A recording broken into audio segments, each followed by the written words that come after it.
এখন আমি মন দিয়ে হরি কথা শুনলে কি লাভ, আর অমনোযোগী হয়ে বৃষ্টি হচ্ছে বাড়ি চলে যেতাম, বৃষ্টিটা থেমে গেলে যাবো, তখন একটু বসে থাকি, তার মানে সে কি জন্য বসে আছে? বৃষ্টি থামার অপেক্ষায় বসে আছে, হরি কথা শুনবার জন্য বসে নেই তো। এইরকম বিভিন্ন রকমের কোয়ালিটির শ্রোতা সবার মধ্যেই থাকে। তার মধ্যে দুই একজন এমন মারাত্মক শ্রোতা থাকে যারা কৃষ্ণগত প্রাণ, যারা ভগবানের কথা শ্রবণ করার জন্য চাতক পাখির মতো বসে থাকে। যদি দুটো ভগবানের অমৃত কথা কানের মধ্যে যায়, তো জীবনটা তাদের ধন্য। তবে যে যেভাবেই আসুক না কেন, এসি ঘরের মধ্যে ঢুকে পড়লে কি হয়? এসি ঘরে ঢুকে পড়লে কি হয়? ঠান্ডাটা একসঙ্গে সকলারই আক্রমণ, তাই না? তা ভাব যার যা হয় হোক, সবাই এখন আপনারা এসি ঘরে প্রবেশ করেছেন, অর্থাৎ ভগবানের মঙ্গলময়ী কথা। এর থেকে বড় ভাগ্যবান নেই। যেভাবেই শ্রবণ করুন না কেন, মঙ্গল অনিবার্য।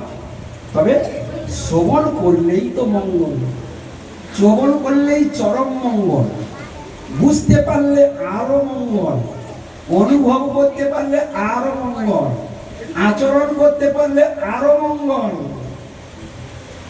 ভগবানের শুভবিধান করতে পারলে সে মঙ্গল আর বর্ণন করে বলার সাধ্য আর।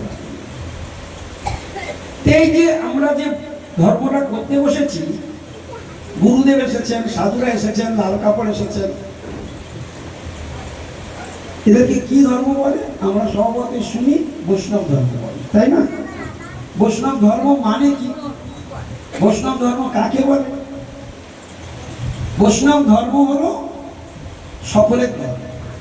এই যে আপনারা এখানে বসে রয়েছেন, আপনারা সকলেই বৈষ্ণব। হরে কৃষ্ণ, হরে কৃষ্ণ। মহারাজ কি বলছে? আমরা নাকি সকলে বৈষ্ণব, আমাদের তিলক নেই, মালা নেই, ঝোলা নেই, আপনাদের মতো এরকম ড্রেস করতে পারিনি, বা নিতায়ের মতো অন্তত হতেও পারিনি, তাহলে আমরা সকলে কি করে বৈষ্ণব হলাম? একটা প্রশ্ন থেকে যায় না? দেখুন, ওই যে খেজুর গাছটা দাঁড়িয়ে আছে, ও বেটাও বৈষ্ণব, পিঁপড়াগুলোও বৈষ্ণব, সাপ টিকটিকি মাছ ব্যাং সব বৈষ্ণব, আপনিও বৈষ্ণব, পশু পাখি কীট পতঙ্গ সবাই বৈষ্ণব, মানুষও বৈষ্ণব, দেবতাও বৈষ্ণব, মুনি ঋষিও বৈষ্ণব। কথাগুলো শুনতে একটু আশ্চর্য লাগছে না? মনে হচ্ছে কথা অনেক শুনেছি সারা জীবন, কিন্তু এই ধরনের কথা তো কোনোদিন শুনি না, যারা সবাই বৈষ্ণব। এখন প্রশ্ন, কি করে বৈষ্ণব? যেটা আজকে শুনবেন ওটা আর ভুলবেন না, শুনে রাখুন, এর নাম তত্ত্বজ্ঞান। এই দিব্য জ্ঞান যদি ভিতরে আসে, এই দিব্য জ্ঞান যদি ভিতরে আসে, এই দিব্য জ্ঞান যদি ভিতরে আসে, তাহলে অবশ্যই জেনে রাখবেন আপনার ভাগ্য গড়তে শুরু হয়ে গেছে। এটা জেনে রাখবেন। এক্ষুনি আমরা কি শ্রবণ করেছি? পশু পাখি কীট পতঙ্গ মানুষ দেবতা মুনি ঋষি সবাই বৈষ্ণব, আপনারাও বৈষ্ণব। কেন মহারাজ, কেন আমাদেরকে বৈষ্ণব বলছেন?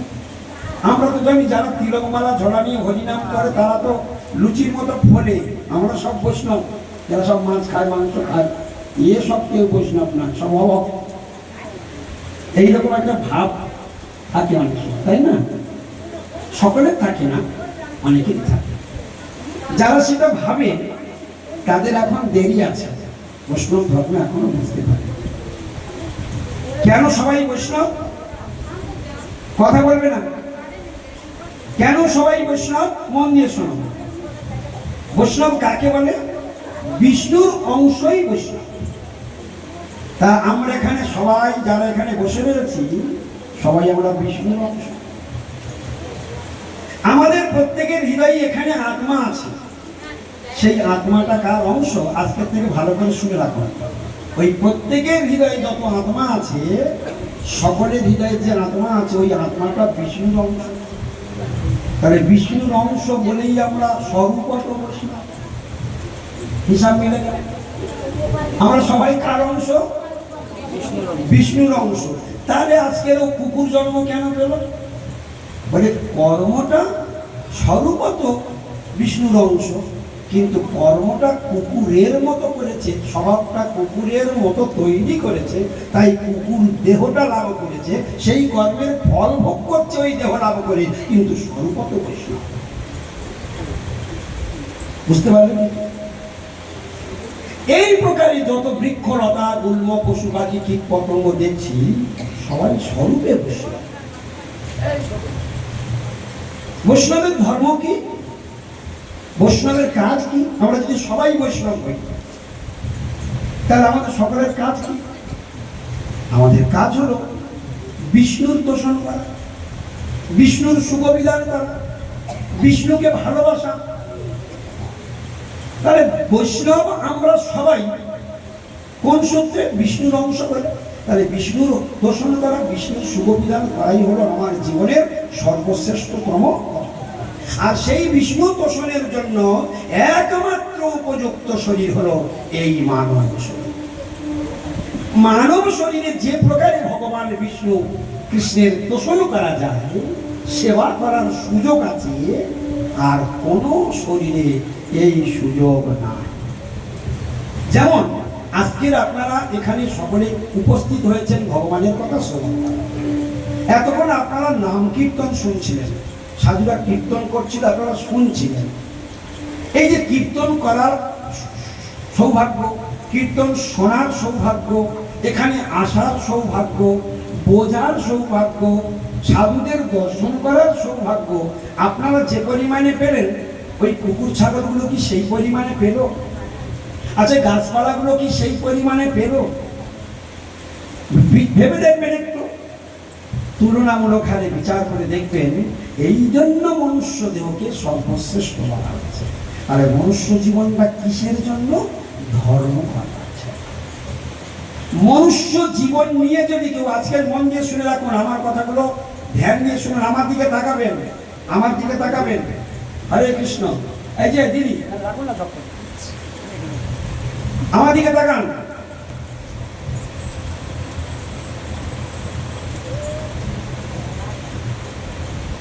মনুষ্য জীবনের সর্বশ্রেষ্ঠতম কর্তব্য হচ্ছে হরি আরাধনা। এই মনুষ্য জীবনে যদি হরি আরাধনা না হলো, যে জীবনের কানা করিও দাম নেই। ভালো করে জেনে রাখবেন, এই মনুষ্য শরীরকে ভাগবতে বারবার দুর্লভ দুর্লভ দুর্লভ বলা হয়েছে, দুর্লভ বলা হয়েছে, দুর্লভ বলা হয়েছে। আস্তে আস্তে দুর্লভ বলা হয়েছে। দুর্লভ মানে জানেন? দুর্লভ মানে যা সহজে লাভ করা যায় না। কোন শরীরকে বলা হয়েছে? দুর্লভ মনুষ্য শরীর, এই বলা হয়েছে। ভাগবতী বলছে লব্ধিয়া সুদুর্লভ মিলম। সুদুর্লভ, শুধু দুর্লভ নয়, সুদুর্লভ। এই মানব জীবন আর তুমি সহজে পাবে না। এখানে গ্যারান্টি রইল, ভালো করে শুনে রাখবেন। এই জীবনটা যারা ফুর্তি করে কাটিয়ে দেবেন, বিষ্ণুর অংশ হয়েও যদি বিষ্ণুর দর্শন না করেন, শুভবিধান না করেন, তাহলে পরের বারে এই মনুষ্য জীবন পাওয়ার চান্স আপনার 99% চলে যাবে। 1% তবু রেখে দিলাম, 99% জেনে রাখুন আর সুযোগ পাবেন না। কেন? যে কর্তব্য সাধনের জন্য আপনারা সব সময় বলেন এবং শোনেন, কৃষ্ণ ভজিবার তরে, দেখলেন আপনাদের সকলের মুখস্থ। তাহলে কি কাজের জন্য? কৃষ্ণ ভজিবার তরে সংসারেতে আইন। আমরা করি কি? হয় লক্ষ্মী, নাই নারায়ণ, নাই কালী, নাই দুর্গা, নাই সরস্বতী, নাই বড় ঠাকুর, নাই ছোট ঠাকুর, নাই শেতলা, নাই বনবিবি, নাই ওলাই চণ্ডী, নাই কার্তিক বাবা, নাই যে কোনো কি, ঠিক কিনা বলো? কোনো না কোনো একটা। তাহলে কি করতে আসলে আর কি করবে? এটা তো আমাদেরকে বুঝতে হবে। তুমি যে দেবদেবীর সেবা পূজা করলে, ভালো করে বুঝে নেন, পরিষ্কার করে, ওই দেবদেবী কি সত্যি তোমাকে উন্নত লোকে পাঠিয়ে দিতে পারবে? ওই দেবদেব কি তোমার জন্ম মৃত্যুর হাত থেকে বাঁচাতে পারবে? ওই দেবদেবীর সেবা করে তুমি সারা জীবনটা জান লড়িয়ে তুমি দেবদেবীর সেবা করে, তারপরেও কি তুমি মনুষ্য জন্ম পাওয়ার চান্স পাবে? জন্ম মৃত্যুর চক্র থেকে ছুটি পাবে? জরা ব্যাধির হাত থেকে নিস্তার পাবে? তিতাব জ্বালার হাত থেকে কি তুমি নিস্তার পাবে? নিস্তার পাবে, কিছুতেই তুমি নিস্তার পাবে, তুমি রেহাই করতে পারবে না। তাই দেবতারা স্বয়ং কি করে জানো? তোমরা আজকে থেকে শুনে রাখো, দেবতারা স্বয়ং কৃষ্ণের পূজা করে। সমস্ত দেবতাগণ কার পূজা করে? ভগবান কৃষ্ণের পূজা করে। তাহলে আমাদের কর্তব্য কি? আমাদের কর্তব্য, সকলের কর্তব্য কৃষ্ণের পূজা। যদি তুমি কৃষ্ণের পূজা না করে দেবদেবীর পূজা করো, আমাদের 100 জনের মধ্যে 100 জনই বললে ভুল হবে না, 100 জন কৃষ্ণ পূজা না করে দেবদেবী পূজা করে। ভুল বললাম আমি? 100 জনই কৃষ্ণ পূজার সংখ্যা খুবই কম, নাই বললে চলে, খুব কম, কিন্তু সবাই দেবদেবীর পূজা। এই দেবদেবীর পূজা কেন করে তাও জানো? দেবদেবীর পূজা কেন করে? হ্যাঁ না, দেবদেবীর পূজা কেন করে? দেবদেবীর পূজা আছে, দেবদেবীর পূজা করে কেন? তার কারণ গীতাতে সব বলা আছে, আমার বলতে হবে।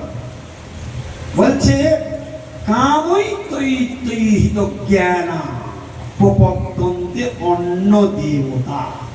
একদম কৃষ্ণ সরাসরি। কি কারণে দেবদেবীর পেছনে দৌড়ায় এত লোক? তার তো একটা কারণ আছে, তার তো একটা কারণ থাকবে। কেন দেবদেবীর পিছনে লোক দৌড়ায়, গোবিন্দের পিছনে কেন দৌড়ায় না? অথচ গোবিন্দ জগতের সৃষ্টিকর্তা, আমার সৃষ্টিকর্তা, আমার বাপ কৃষ্ণ। কৃষ্ণ যদি আমার বাপ, তো আমার তো বাপের সেবা করা উচিত, কৃষ্ণের সেবা করা উচিত। আর দেবদেবীরা আমাদের ভাই বোন, কান খুলে শুনে রাখুন, দেবদেবীরা আমার কে? আমরা ভাই বোন। দেবদেবীর বাপও কৃষ্ণ আর আমাদের বাপও কৃষ্ণ। কুত্তা বিড়ালি ছাগল কুকুরগুলোর বাপও কৃষ্ণ, পশু পাখি কীট পতঙ্গ গাছপালার বাপও কৃষ্ণ। এক কথায় যদি বলি, জগতের পিতা কৃষ্ণ। তাহলে আপনি কৃষ্ণের সেবা না করে আপনি দেবদেবীর পূজা যদি করেন, তাহলে ভাইদের সেবা করছেন। বাপের সেবা না হয়ে ভাইয়ের সেবা হচ্ছে। ভাইরা আপনাকে ভবসমুদ্র পার করে দেবে। জন্ম আর মৃত্যুর চাবিকাঠিটা কার হাতে? কৃষ্ণের হাতে। তাহলে দেবদেবীদেরও মৃত্যু আছে, দেবদেবীরাও মরবে। যতই সমুদ্র মন্থন করে অমৃত তুলে মাটামাটি করে খেয়ে যাবে না কেন, এই জগৎ ধ্বংস হয়ে যাবে, এ প্রলয় হয়ে যাবে, খণ্ড প্রলয়ে এ ব্রহ্মাণ্ডও থাকবে না, দেবদেবীও থাকবে। ভালো করে বুঝতে হবে ধর্ম কেন করবো, আগে ধর্ম বুঝবো, তারপর ধর্ম। কেন কৃষ্ণ পূজা করবো, কি লাভ আছে আগে বুঝবো, তবে আমি কৃষ্ণ পূজা করবো। কেউ আমার বললো আর আমি তিলকমালা ধরা নিয়ে লেগে গেলাম, এত সহজে ধর্ম করতে হবে না। আমরা কারো তিলকমালা ধরাবার জন্য আসি না। আজকে আমরা এখানে এসেছি আপনাদের এই দয়ারামপুরে সকলের তিলকমালা ধরাতে আসিনি তো। আমরা কি জন্য এসেছি? আমরা এসেছি ভগবানের দিব্য বাণী আপনাদের কর্ণকুহরে প্রবেশ করা, ভগবানের কথাগুলোকে প্রচার করে দেব। ভগবান বলেছেন, পৃথিবীতে আছে যত নগরাদি গ্রাম সর্বত্র প্রচার হইবে মোর নাম। ভগবানের বাণী যদি শুনতে হয়, যদি জানতে হয়, একমাত্র সাধুদের কাছেই জানতে হয়। সেই কথা শ্রবণ করতে করতে ভগবানের সম্বন্ধে দিব্য জ্ঞানের উদয় হবে। তুমি ভগবানকে চিনতে পারবে, জানতে পারবে। তখন ভগবানের প্রতি তোমার একটা ভালোবাসা জন্মাবে। তখন তুমি অটোমেটিক ভগবানের সেবায় নিজেকে দান করতে পারবে বা তোমার সেবা করতে রুচি। এই জন্য শোনো, শুনতে শুনতে যদি তোমার কোনোদিন শ্রদ্ধা উদয় হয়, সেই দিন তুমি হরিনাম আশ্রয় করে ভজন করবে। আমি আজকে তোমাকে তেল পড়া জল পড়া দিয়ে বুঝিয়ে তোমার হরিনাম দিয়ে দিলাম, আর 3 মাস পরে গিয়ে পিসিমার বাড়ি কবজি ডিমে মাংস ঝোল খেয়ে ঘরে চলে আসবে, তাহলে কি লাভ হলো? ওই রকম ভাবে হরিভজন হয় না। হরিভজনটা হরির প্রতি ভালোবাসা, হরির প্রতি ভালোবাসার জন্মালেই হরিভজন হয়, হরির প্রতি ভালোবাসা না জন্মালে হরিভজন। এতগুলো কথা আজকে আমরা শুনছি। তা দেবদেবীদের ভজন কারা করে? দেবদেবীরা পরিচয় একটু শুনলে তো? দেবদেবীদের বাপের নাম কি? তা তোমার জন্ম দিল কৃষ্ণ, সেবাটা তোমার কার করা উচিত? ভগবানের। আর করো কার? তোমার এই জায়গা জমি ঘর বাড়ি কে সৃষ্টি করেছে? কৃষ্ণ। দেবদেবীরা করেনি। তাহলে সৃষ্টিকর্তা কৃষ্ণ, তোমার জন্মদাতা কৃষ্ণ। তোমার কাছে যে কটা টাকা আছে ওটা কৃষ্ণের, তুমি যে বাড়িতে শো ওটা কৃষ্ণের। ওই বাড়িতে চাল ডাল আলু কুলো আলু কলা মূলো টিভি ফ্রিজ আলমারি খাট আদি ড্রেসিং টেবিল যা আছে সব কৃষ্ণ। তোমার একটা কিচ্ছু নেই। তোমার যে পরের পরনের যে বসনটা আছে যাবার সময় ওটুকুও করে দেবে। এখন করতে দিয়েছে, পরে লজ্জা নিবারণ করছো বটে, কিন্তু যাবার সময় ওই বসনটাও খুলে নেবে। আমার আমার শাড়ি, আমার টাকা, আমার গহনা, বুঝবে বেলা হলে কত ধানে কত চা। এই জন্য সাধুরা সত্য কথাগুলো বলে দেয়। যার ভাগ্য আছে সে ধরে নেয়, আর যে দুর্ভাগা পড়া কপাল সে ছেড়ে দেয়। বুঝলে কি না? তাহলে এই সংসারে আমার বলতে কিছু না। মন দিয়ে শুনবেন। এখানে যারা যারা রয়েছেন, আমি আজকে এই প্রকাশ্য মাইকে বলছি, এখানের 100 জনের মধ্যে 99 জন মিথ্যা। কি ভুল বলেছি নাকি? 100 জনের মধ্যে 99 বলে ও একজন বাদ গেল কেন? বলে থাকলেও থাকতে পারে, ওই জন্য 1% কেটে লাগলাম। এবার আপনাদের মনে মনে হচ্ছে কেন আমরা মিথ্যাবাদী? কই আমি তেমন খুব একটা মিথ্যা কথা তো বলি না, মাঝে সাথে তেমন তো মিথ্যা কথা বলি। কিন্তু আমি আপনাদেরকে প্রমাণ করে দিচ্ছি, আপনারা সকালবেলা বিছানা থেকে চোখটা যেই ছেড়ে গেল, আর যতক্ষণ না রাত্রে গভীর নিদ্রায় মগ্ন হয়ে যাচ্ছেন, ততক্ষণ পর্যন্ত দিনের মধ্যে কয়েকশো বার মিথ্যা কথা বলছে। তাই নাকি? বলে হ্যাঁ, তোমরা জানো না, আমি বলে দিচ্ছি তোমরা কোথায় মিথ্যা কথা বলো দেখো। আচ্ছা, মিথ্যা কথা বলা মানে মহাপুণ্য নাকি? মিথ্যা কথা বলা মানে মহাপুণ্য তো। হরে কৃষ্ণ। তাহলে মিথ্যাবাদীদের স্বর্গলোকে জানো, মিথ্যাবাদীদের স্বর্গলোকে যায় নাকি? মিথ্যাবাদীর গতি আজকে শুনে না আমরা কিরকম, কত বড় বড় মিথ্যাবাদী, সব মিথ্যাবাদী বসে আছে। বলে কি মিথ্যা কথা বলে? বলে আমার ঘর। সত্যি তোমার ঘর? বলছে আমার স্বামী, বলছে আমার ছেলে, বলছে না আমার টাকা, আমার বাড়ি, আমার জমি, আমার মোবাইল, আমার নাতি, আমার বাগান, আমার ব্যবসা। আরে ভাই, যেদিন তুমি জন্মগ্রহণ করলে তোমার পরনে বসন ছিল না, আর যেদিন চিতায় উঠবে বসন থাকবে না, তাহলে তুমি নিয়ে আসলে বা কি, আর নিয়ে বা গেলে কাকে? তুমি এগুলো কোথা থেকে নিয়েছো? এখান থেকে নিয়েছো। আচ্ছা শুনে নাও, তুমি যে এখান থেকে নিলে, এই সম্পত্তিগুলো তো এখানেই ছিল, তুমি এখান থেকে দখল করেছো কর্মগুণে। এর আগে এইগুলো তোমার বাপ আমার বলেছে, কেন কোথায় একটা নিয়ে যেতে পারলো না কেন? তার যদি হয় তার নিয়ে গেল না কেন? আচ্ছা তোমার বাপের বাপ, সেও তো বলে গেল আমার, আর সে গেল কোথায়? আচ্ছা তোমার ঠাকুরদা গেল কোথায়? সে নিয়ে গেল না কেন? আচ্ছা তোমার ঠাকুরদা, সবাই বললো আমার, কিন্তু সবাই রেখে চলে গেল। সত্য কথা বললো না মিথ্যা কথা বললো? মিথ্যে কথা বললো। তাহলে জগৎটা কে সৃষ্টি করেছেন? কৃষ্ণ বলছেন অহং সর্বস্ব প্রভব মত্ত সর্বং প্রবর্ততে ইতিমধ্যা ভজন্তে মাং বুধা ভাব সমন্বিতা। শ্রীমদ্ ভগবদ গীতাতে কৃষ্ণ সরাসরি ডাইরেক্ট ঘোষণা করে দিলেন অহং সর্বস্ব প্রভব, আমি সমস্ত সৃষ্টির কর্তা। ওপেন ঘোষণা করে দিল কৃষ্ণ গীতার মর্মান্তিক শ্লোকে। অহং, কৃষ্ণ ডাইরেক্ট বলছেন। দেবদেবীরা আজ পর্যন্ত কোনোদিন বলতে পারেনি যে আমি সৃষ্টিকর্তা, বলতে পারবেও না। তাহলে সৃষ্টির কর্তাকে কৃষ্ণ নিজে বলছেন, আপনারা সবাই হাত জোড় করে সোজা হয়ে বসুন, গীতা পাঠ করা হরি বল, সবাই সোজা হয়ে বসুন। বাড়িতে জীবনে খুলবে কিনা তার ঠিক নেই। এই হলো সাধু সঙ্গের ফল। রেডি সবাই?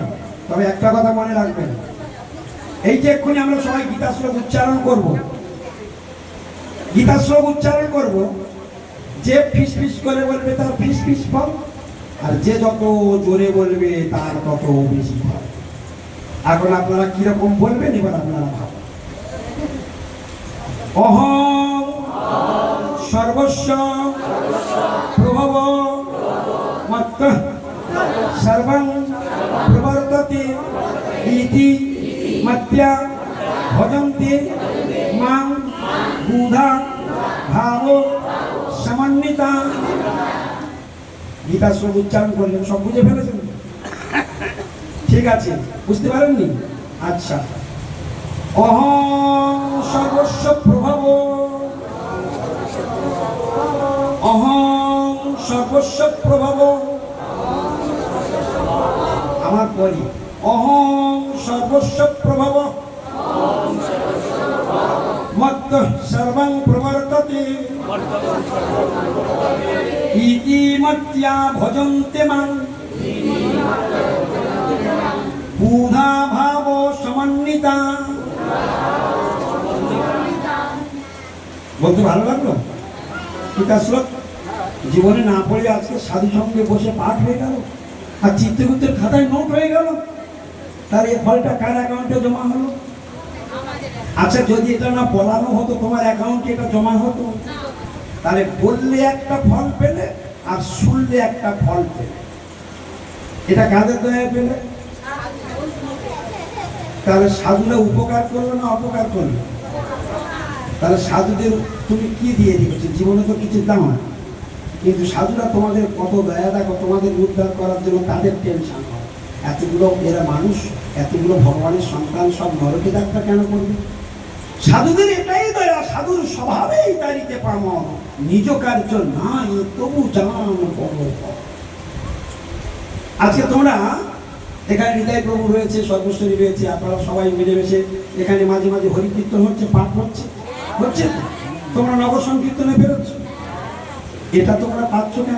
তোমরা অনেক ভাগ্য, যারা যারা এগুলো করছো, তোমরা জানবে তোমাদের জীবন ধন্যাতি ধন্য হয়ে যাচ্ছে। এখন বুঝতে পারবে না এর যে কি চরম ফল তোমরা লাভ করবে, তোমরা বুঝতে পারবে না।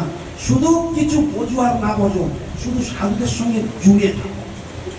তিলকমালা ছড়ার দরকার নেই, আমি বারবার বলছি, তিলকমালা ছড়ার দরকার নেই। সবাই কি আর তিলকমালা ছড়া নিয়ে উন্নত ভজন করতে পারবে?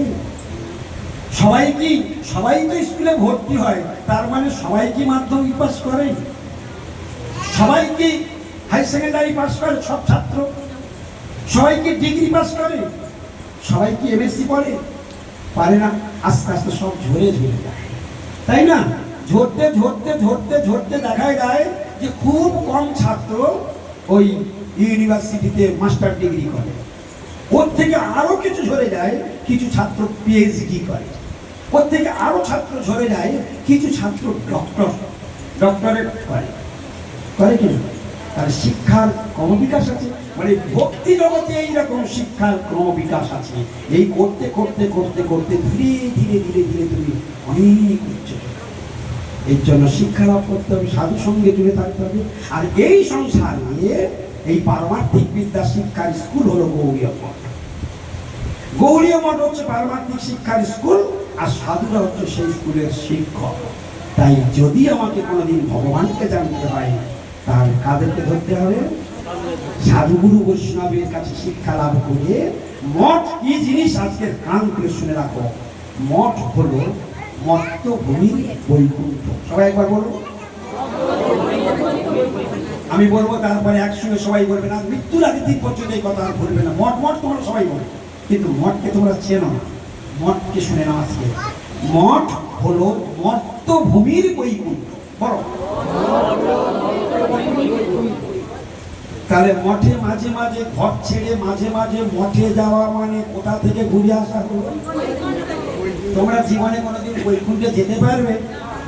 বলে ওই বৈকুণ্ঠ এটা বৈকুণ্ঠের মধ্যে কি তফাৎ আছে? বলে ওই বৈকুণ্ঠে এই বৈকুণ্ঠের মধ্যে কোনো তফাৎ নেই। বলে কেন তফাৎ নেই? শুনে নাও কেন নেই। মানে ওই বৈকুণ্ঠে ভগবান থাকে, সাধুরা থাকে, আর সেখানে কি হয়? দিবারাত্র ভগবানের নাম গুণগান কীর্তন হয়। আর মঠের মধ্যে কে দাঁড়িয়ে থাকে? এরকম করে কে দাঁড়িয়ে থাকে? আর তার বাম দিকে কে দাঁড়িয়ে থাকে? আর ডান দিকে কে দাঁড়িয়ে থাকে? গৌর সুন্দর। এরা দাঁড়িয়ে আছে শুধু শুনবো বলে দাঁড়িয়ে, শুধু বলছে কই তোমরা আমার একটু কীর্তন শোনাও না কেন? আমি কীর্তন শোনাবার জন্য, কীর্তন শুনবার জন্য এত কষ্ট করে দাঁড়িয়ে আছি, কই তোমরা একটু ভালো করে কীর্তন শোনাতে পারো না আমার? আমি কীর্তন শুনতে খুব ভালোবাসি। আর সাধুরা সবসময় কাকে কীর্তন শোনাচ্ছে? ভগবানকে শোনাচ্ছে। আবার উত্তম উত্তম রন্ধন করে উত্তম উত্তম ভোগ নিয়ে ভগবানকে প্রত্যেক দিন লাগাচ্ছে। আবার উত্তম উত্তম মালা গেতে গোবিন্দকে পড়াচ্ছে। আবার প্রত্যেক দিন তার চরণে সুগন্ধি চন্দন তুলসী আগে দিচ্ছে। তাহলে কার সেবা করছে সাক্ষাৎ? বলে যেটা সেই বৈকুণ্ঠে হয়, এটা জগৎগুরু ছিল ভক্তি সিদ্ধান্ত সরস্বতী গোস্বামী প্রভুপাদ। এখানেই তিনি গোলক থেকে নয়নমঞ্জরি কৃষ্ণের ইচ্ছায় নেমে আসলেন। এখানেই সেই মর্তভূমির বৈকুণ্ঠ মঠ প্রতিষ্ঠা করে, সেখানে সাধু সৃষ্টি করে, সেই শাস্ত্রের টিচার সৃষ্টি করে, শিক্ষক তৈরি করে তিনি এই আমাদের ব্যবস্থা করে দেবেন। যাও তোমরা এই প্রেম ধর্ম যাজন করো, আর তোমরা অনায়াসে ভবসমুদ্র পার হয়ে গোলক বৃন্দাবনে চলে যাও। এটাই আমাদের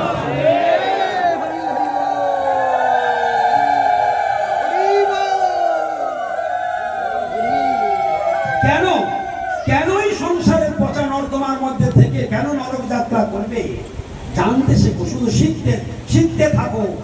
এক্ষুনি ভগবান গীতাতে যে শ্লোকটা আমরা সবাই মিলে উচ্চারণ করলাম, বলবার সময় আমার সকলের ভালো লেগেছে, কিন্তু মানেটা বুঝতে পারলে মনে হয় দেখবেন উত্তরটা এসে গেল। তাহলে মানুষ কত সেন্সিটিভ ব্রেন ভগবান দিয়েছে। আমি যে কথাটা বললাম তারপরে কি কথা হবে তাহলে এর থেকে বুঝতে হবে যে মানুষকে কত সেন্সিটিভ করে তৈরি করেছে ভগবান, ঠিক কি না? আমি কি বলতে চাইছি তারপরের কথা বলে দিচ্ছি। যদি কেউ পাপ করে তাহলে সে কোথায় যাবে? কি করে বললেন?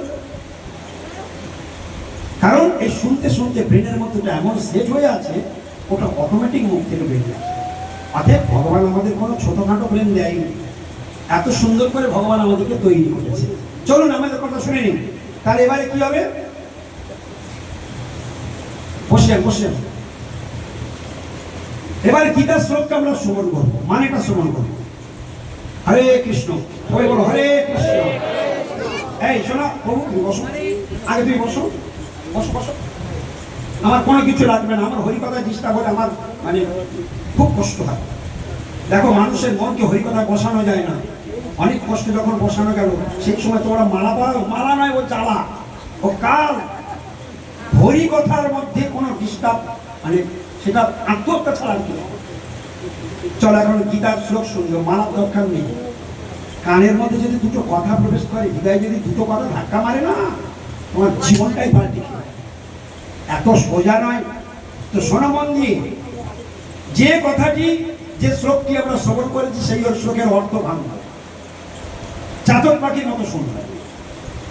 গীতা বাড়িতে বসে পড়ে বুঝে নেওয়া যায় না, শাস্ত্র বাড়িতে বসে পড়ে বুঝে নেওয়া যায় না। আমি এখানে 2 ঘন্টা ননস্টপ একটা বাংলা বলবো না, টোটাল সংস্কৃত বলবো। ছেড়ে দেওয়া খেয়ে দেবাছি হয়ে যাবে, শুধু এখানে আর কেউ বসে থাকবে।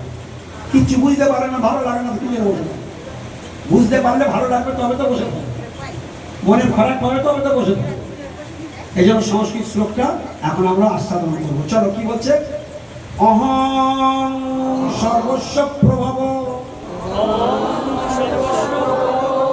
অহং সর্বস্ব প্রভব। এই তিনটে কথা, অহং সর্বস্ব প্রভব। আমি সংস্কৃত শ্লোকটা ভেঙে দেবো, বাংলা মানেটা আপনারা আমাকে শোনাবেন। অহং মানে আমি, সর্বস্ব মানে সমস্ত কিছু, প্রভব মানে সৃষ্টির কর্তা। বাংলাটা বলুন। আবার বলছি, বাংলা মানে রক্ষণ।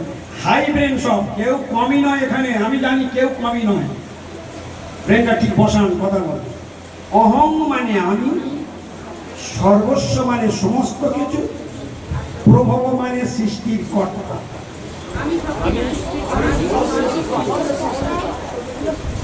কথাটা কে বলেছেন? কোথায় বলেছেন? এত বছর বয়স হয়েছে, এতদিন পর্যন্ত এই সত্য কথাটা জানলেন না কেন? এই গীতার কথাটা কি গীতায় ভগবান আমাদের শেখার জন্য দেয়নি? নিশ্চয়ই শ্রীমদ্ ভগবত গীতাটা ছাগল কুকুর গাধা গরুর জন্য নয়। মানুষ হয়ে তুমি জন্মগ্রহণ করছো, তুমি তো কদিনই বাঁচবে জানো না। কাল যদি তুমি মরে যাও, তাহলে তোমার এই গীতা যে ভগবান দিয়েছিল জানার জন্য, কেন তুমি জানলে না? এটা কি ন্যায় হলো না অন্যায় হলো? অন্যায় হলো। আর সেই অন্যায়টাকে আজকের অন্যায়ের হাত থেকে বাঁচাবার জন্য সাধুরা ছুটে এসেছে সেই দিব্য বাণী কানে প্রবেশ করানোর জন্য। সাধুদের ঋণ জীবনে সত্য। সাধুদেরকে 10-20 টাকা দিয়ে আপনারা সাধুর ঋণ শোধ করতে পারবেন না। আজকে সাধু যে কানে যে দিব্য বাণী প্রবেশ করিয়ে দিল, ওটা একদম সোজা এখান থেকে প্রবেশ করে গিয়ে আত্মাতে ধাক্কা মারল। শুনে রাখুন সবাই, শিক্ষা কারে বলে দেখুন। হরি ভজন, হরি কথাগুলো কোথা থেকে প্রবেশ করছে? কানে থেকে। কানে থেকে কোথায় আসছে? হৃদয়ে আসছে। হৃদয়ে কে বসে আছে? আত্মা। এই যে ভগবানের অংশ বললাম, আমরা সবাই বৈষ্ণব, একটু আগে বলি নাই আমরা সবাই বৈষ্ণব, আমরা সবাই। আপনারা শুনে নিন আজকে সত্য কথাগুলো, ডাইরে থাকলে নোট করে নিন, জীবনে সব কথা পাবেন না। যারা আপনারা বসে রয়েছেন, আপনারা সবাই বৈষ্ণব, আমি বলেছি তো। আর যারা প্রকৃত বৈষ্ণব তারা কি করে জানেন? তারা কি করে জানেন? এই যে আপনারা এখানে যতজন বসে আছেন, আপনাদের সকলের চরণে আমার প্রণাম করা হয়ে গেছে। আমি এসেই মাত্র আপনাদের সকলকে প্রণাম করেছি। কেন প্রণাম করেছি? আমি যে ভগবানকে ভালোবাসি, সেই ভগবান আপনাদের প্রত্যেকের হৃদয়ে বসে আছে। কিন্তু আমি যদি ভগবানকে ভালোবাসি আর তোমাকে কষ্ট দেই, তাহলে আমার গোবিন্দ কখনো আমার প্রতি প্রসন্ন হবে। বৈষ্ণব ধর্মের নিয়মাবলী কি? সেই সে বৈষ্ণব ধর্ম সবারই প্রণতি। সবাই বলবেন আমার পরে বলবেন, সেই সে বৈষ্ণব ধর্ম, বলো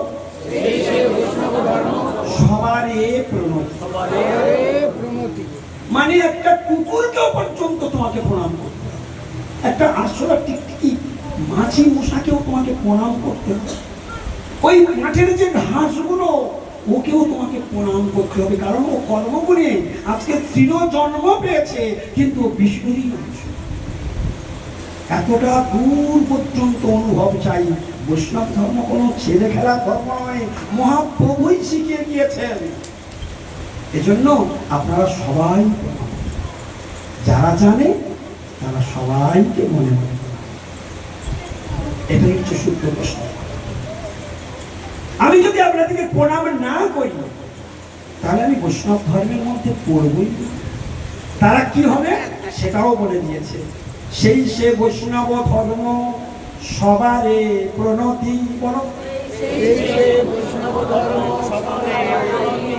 সেই সে বৈষ্ণব ধর্ম সবারে প্রণতি।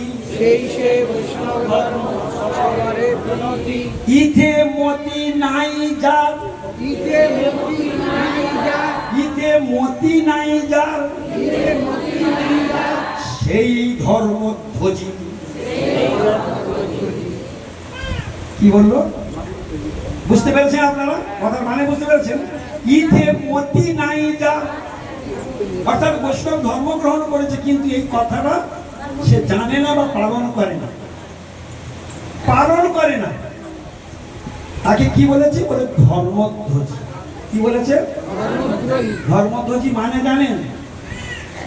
ধর্মধ্বজি মানেটা জানেন? আজকে শুনে রাখুন। ধর্মধ্বজি, তাকে ধর্মধ্বজি বলা হয়। মানে ধর্মের পতাকা, ধ্বজি মানে ধ্বজা, ধ্বজা মানে পতাকা। ধর্মের পতাকাটা টাঙিয়ে দিয়েছে, কিন্তু ভিতরটা অন্তঃশাস্ত্রন্য তত্ত্বজ্ঞান। বোঝা গেল? আর যদি বৈষ্ণব হয় তাকে কি করতে হবে? ওই জন্য বৈষ্ণব ধর্মের নিয়ম হলো সকলে সম্মান করিতে সকতি দেহনাথে যথা। মহাপ্রভু এটাই শিখেছেন। আজকে আপনারা যারা যারা এসেছেন, আমি যদি আপনাদের প্রত্যেককে সম্মান দিই, তাহলে আপনারা আমাকে কি করবেন? আচ্ছা, আমি যদি আপনাদেরকে একটু কড়া ভাষায় 2-4টে মেডিসিন দিই, তারপরে আপনারা ফিডব্যাকটা কি দেবেন? তার 10 ডবল দিয়ে দেবেন আমাকে, ঠিক কি না? ঠিক। মহাপ্রভু বললেন, মহাপ্রভু শেখালেন প্রেমের ধর্ম। তুমি সকলকে ভালোবাসো, ভালোবাসাটাই প্রেম। আজকে যে যা পাচ্ছে সেটাই খাচ্ছে, যে যা খুশি সেটাই করছে, যার যেমন চলতে ইচ্ছা হচ্ছে সে তেমন চলছে, যার যেমন বলতে ইচ্ছা হচ্ছে সে তেমন বলছে।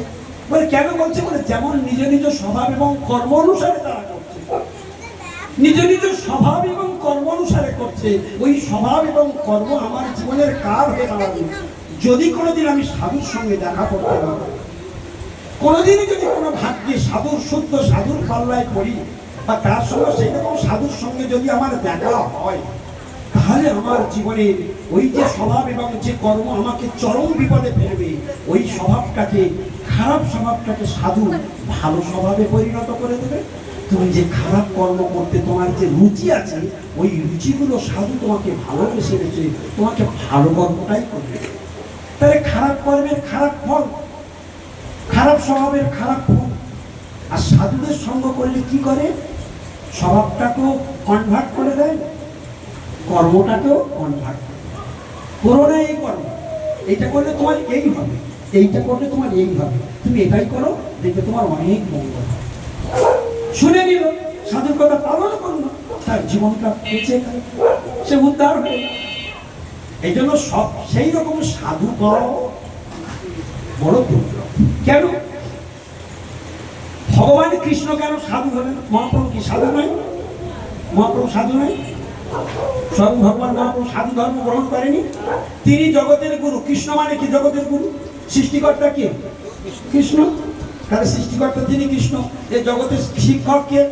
কৃষ্ণ। তিনি জগতের গুরু। কিন্তু তিনি কি করলেন? ঈশ্বরপুরীর কাছে হরিনাম নিলেন। ভালো করে শুনবেন, তিনি মস্তক মুন্ডন করলেন, তিনি মস্তক মুন্ডন করলেন, তিনি হরিনাম নিলেন, তিনি মালা জপ করলেন, তিনি নগর সংকীর্তন করলেন, তিনি একাদশী ব্রত করলেন, তিনি ভাগবত পাঠ করলেন, তিনি সমস্ত ভাগবত ধর্ম শেখালেন, প্রেম ধর্ম শেখালেন, তিনি গুরুকরণ শেখালেন, সবকিছু নিজে আচরণ করে করে শেখালেন। আপনি আচরি ধর্ম কেন করলেন? মহাপ্রভু বললেন, আমি যদি আচরণ না করি আমার সন্তানেরা কি করে শিখবে? আমি আচরণ করলেই তবে ওরা আমার দেখে দেখে শিখবে। ওই জন্য স্বয়ং কৃষ্ণকে সাধু হতে হবে। কৃষ্ণকে কি হতে হলো? নিজের মুখে বলছেন, সেখানে শাস্ত্রে বলছেন, আজকে শুনে নিন। এত সোজা নয়, শাস্ত্র কথা বুঝতে হবে। আর একদিনে 2 ঘন্টা 1 ঘন্টাতে সব বোঝা যায় না। এই জন্য সাধুর সঙ্গে জুড়ে থাকার ব্যবস্থা আছে। আপনারা আমাদের সঙ্গে যোগাযোগ রাখুন, এই গৌরী মিশনের সঙ্গে আপনারা যোগাযোগ রাখুন, আপনাদের নিতাই সর্বেশ্বরের সঙ্গে যোগাযোগ রাখুন, আমার ফোন নাম্বার নিয়ে রাখুন, কন্ট্যাক্ট করুন আমার সঙ্গে। যখন যে মনে প্রশ্ন উদয় হবে, ধর্ম সম্বন্ধে জানার চেষ্টা করুন। চুপচাপ থাকবেন না, জীবনটা বরবাদ করে দেবেন না। কাল সূর্যোদয় আপনার ভাগ্যে আছে কিনা সেটা আপনি বলতে পারবেন না। এই জন্য সময় নষ্ট করা বুদ্ধিমানের কাজ নয়। সময় চলিয়া যায় নদীর স্রোতের প্রায়, যে জন্য বোঝে তার ধিক শতধিক, বলিছে সোনার করি। ঠিক ঠিক ঠিক। সময় কারোর জন্য বসে থাকবে।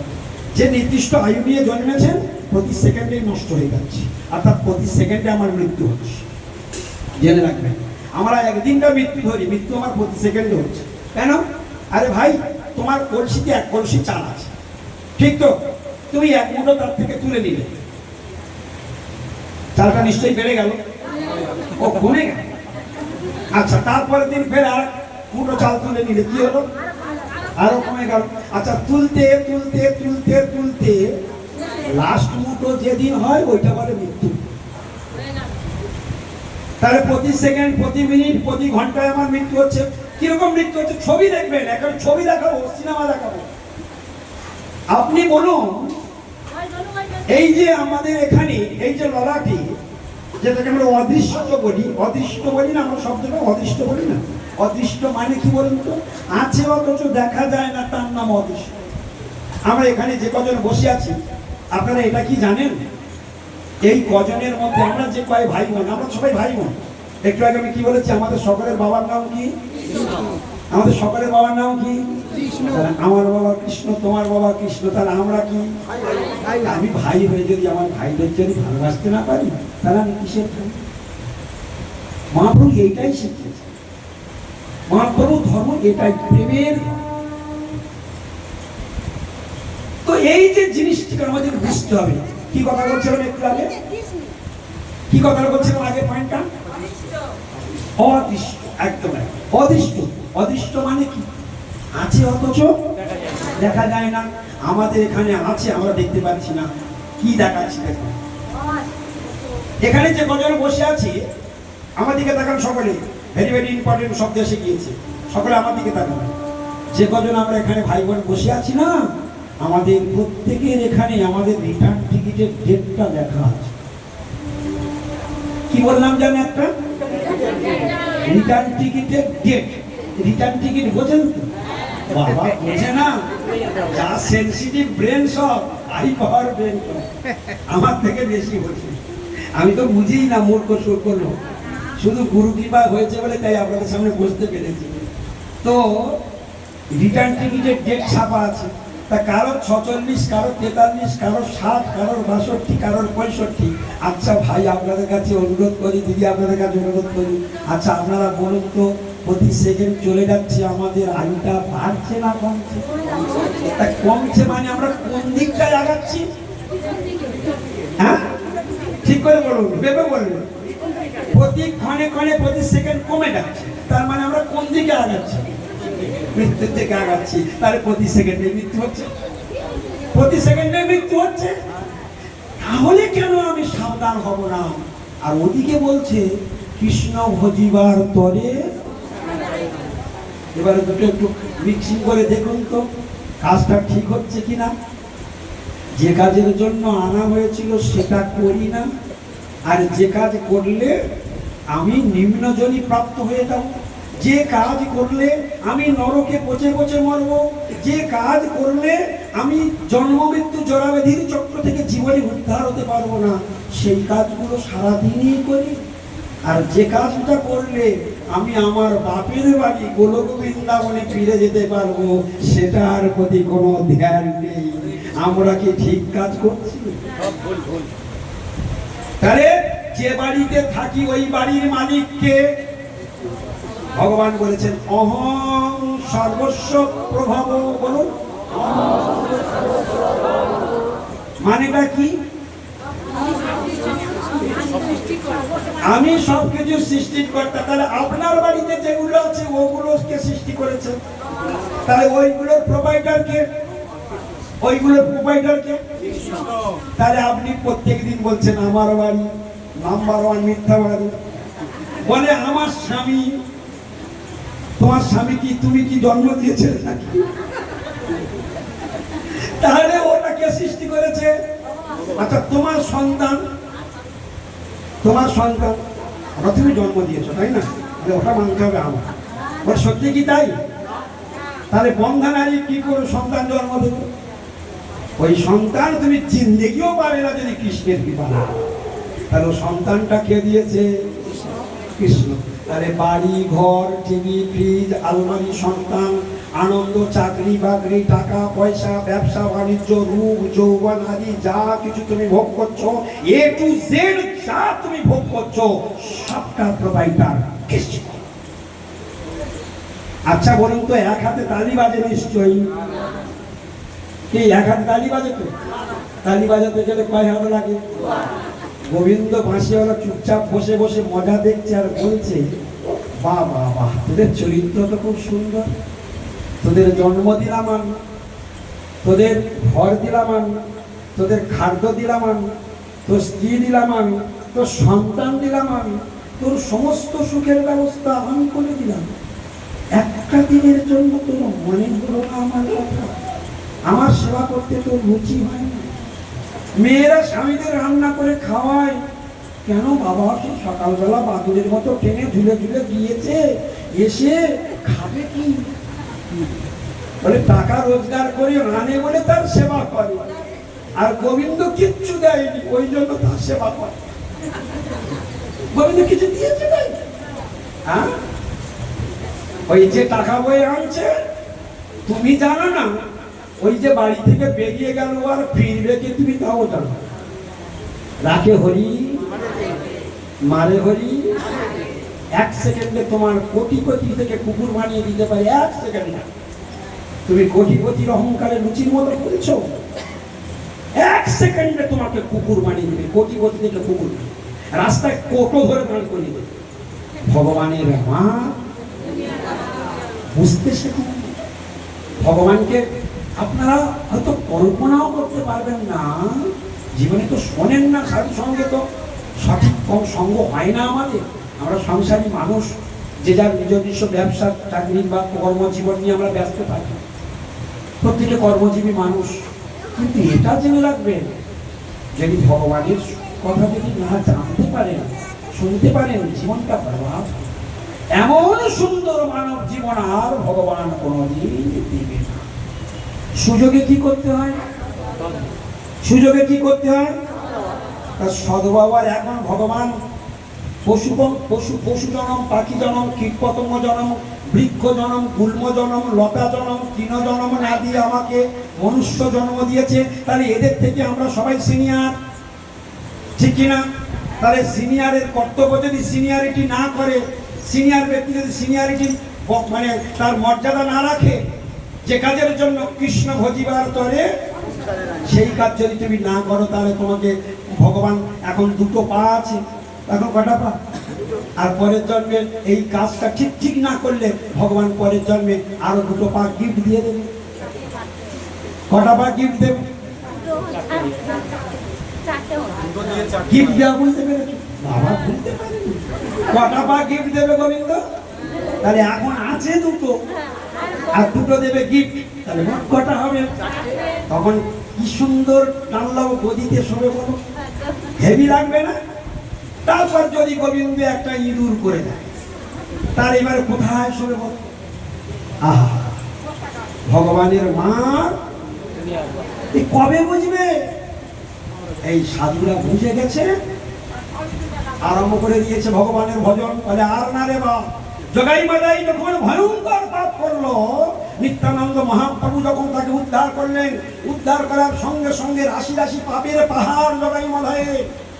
তো সেই সময়ে রাশি রাশি পাপের পাহাড়, এমন সময় কি হলো, যখন অপরাধের মানে পাপের ফল ভগবান মহাপ্রভু আকর্ষণ করে সব পাপ নিয়ে নিলেন, সঙ্গে সঙ্গে মহাপ্রভু বর্ণনা পর্যন্ত নীল হয়ে গেল।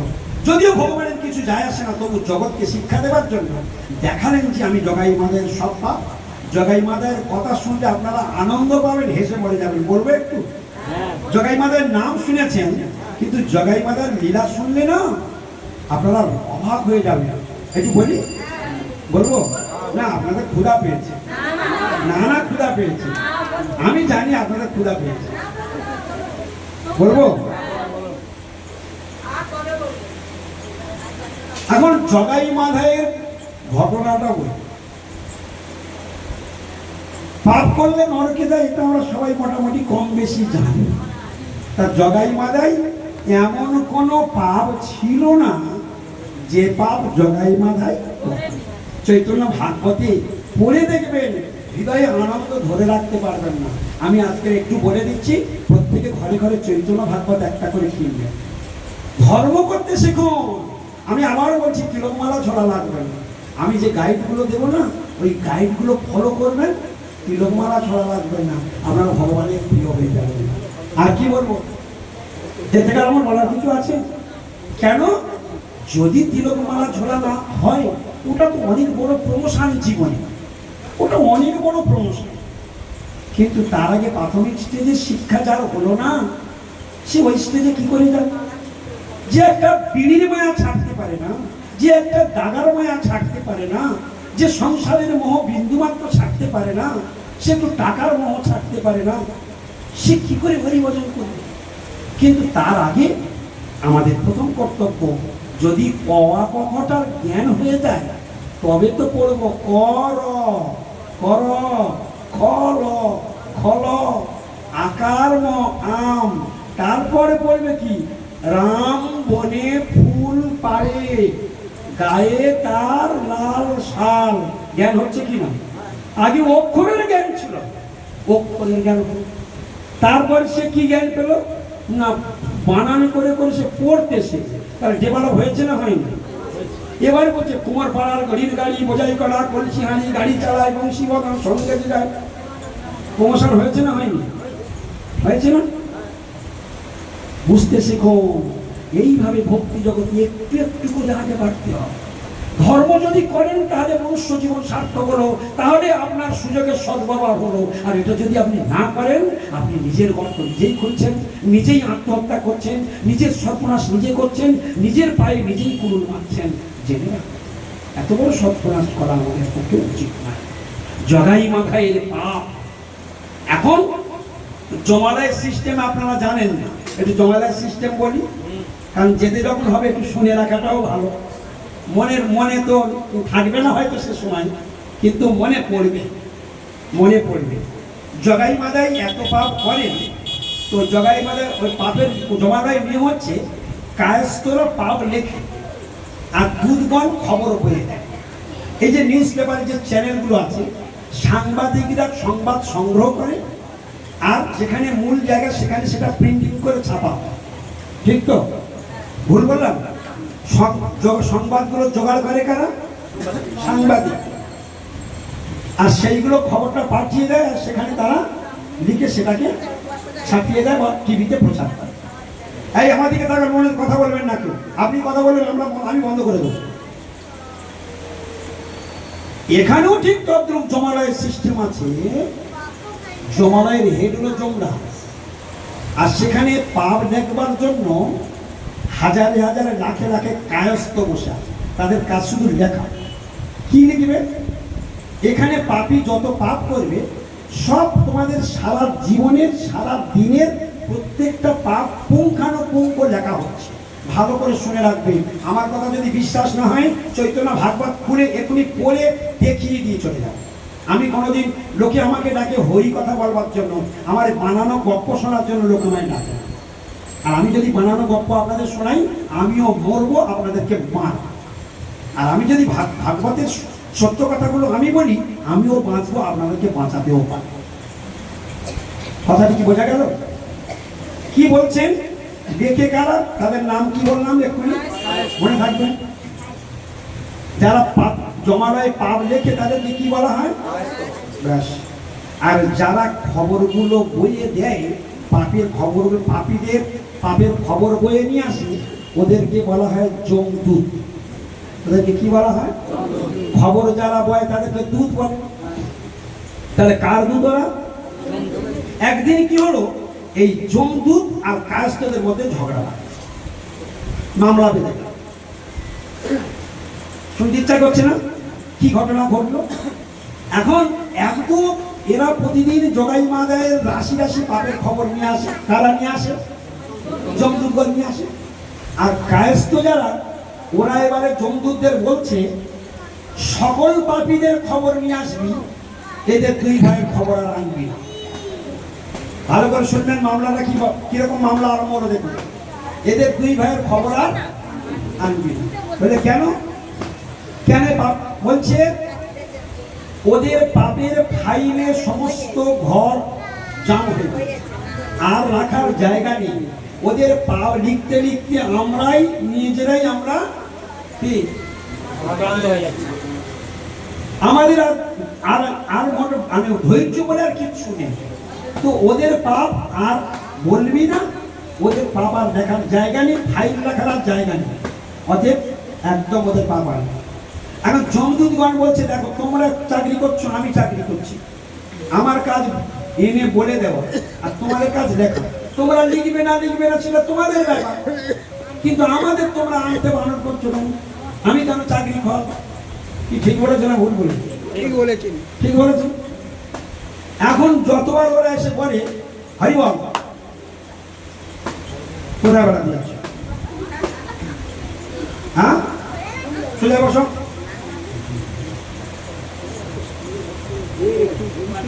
হরে কৃষ্ণ। এখন কায়স্থগণ ওরা এবারে বলছে, দেখ এবার যদি খুব মানে তোদের সাবধান করছি, এই খবর যদি ফের নিয়ে আসিস তাহলে খুব মারমা। দেখো কিরকম আস্তে আস্তে পালন চলছে। প্রথমে ভালো কথায় বলেছে খবর আনবি না, ওরা বলে তোমাদের জন্য আমরা চাকরি খোয়াতে পারবো না। জগাই মাজাই কত শুনেছেন, এই লীলা শুনেছেন কোনোদিন? কোনোদিন শোনেন নাই? আজকে থেকে শুনে রাখুন, জীবনে কোনোদিন কোনো ভাগ্যে কেউ শোনা পড়েছে এই লীলা? এখন এই করতে করতে কায়স্থদের মধ্যে আস্তে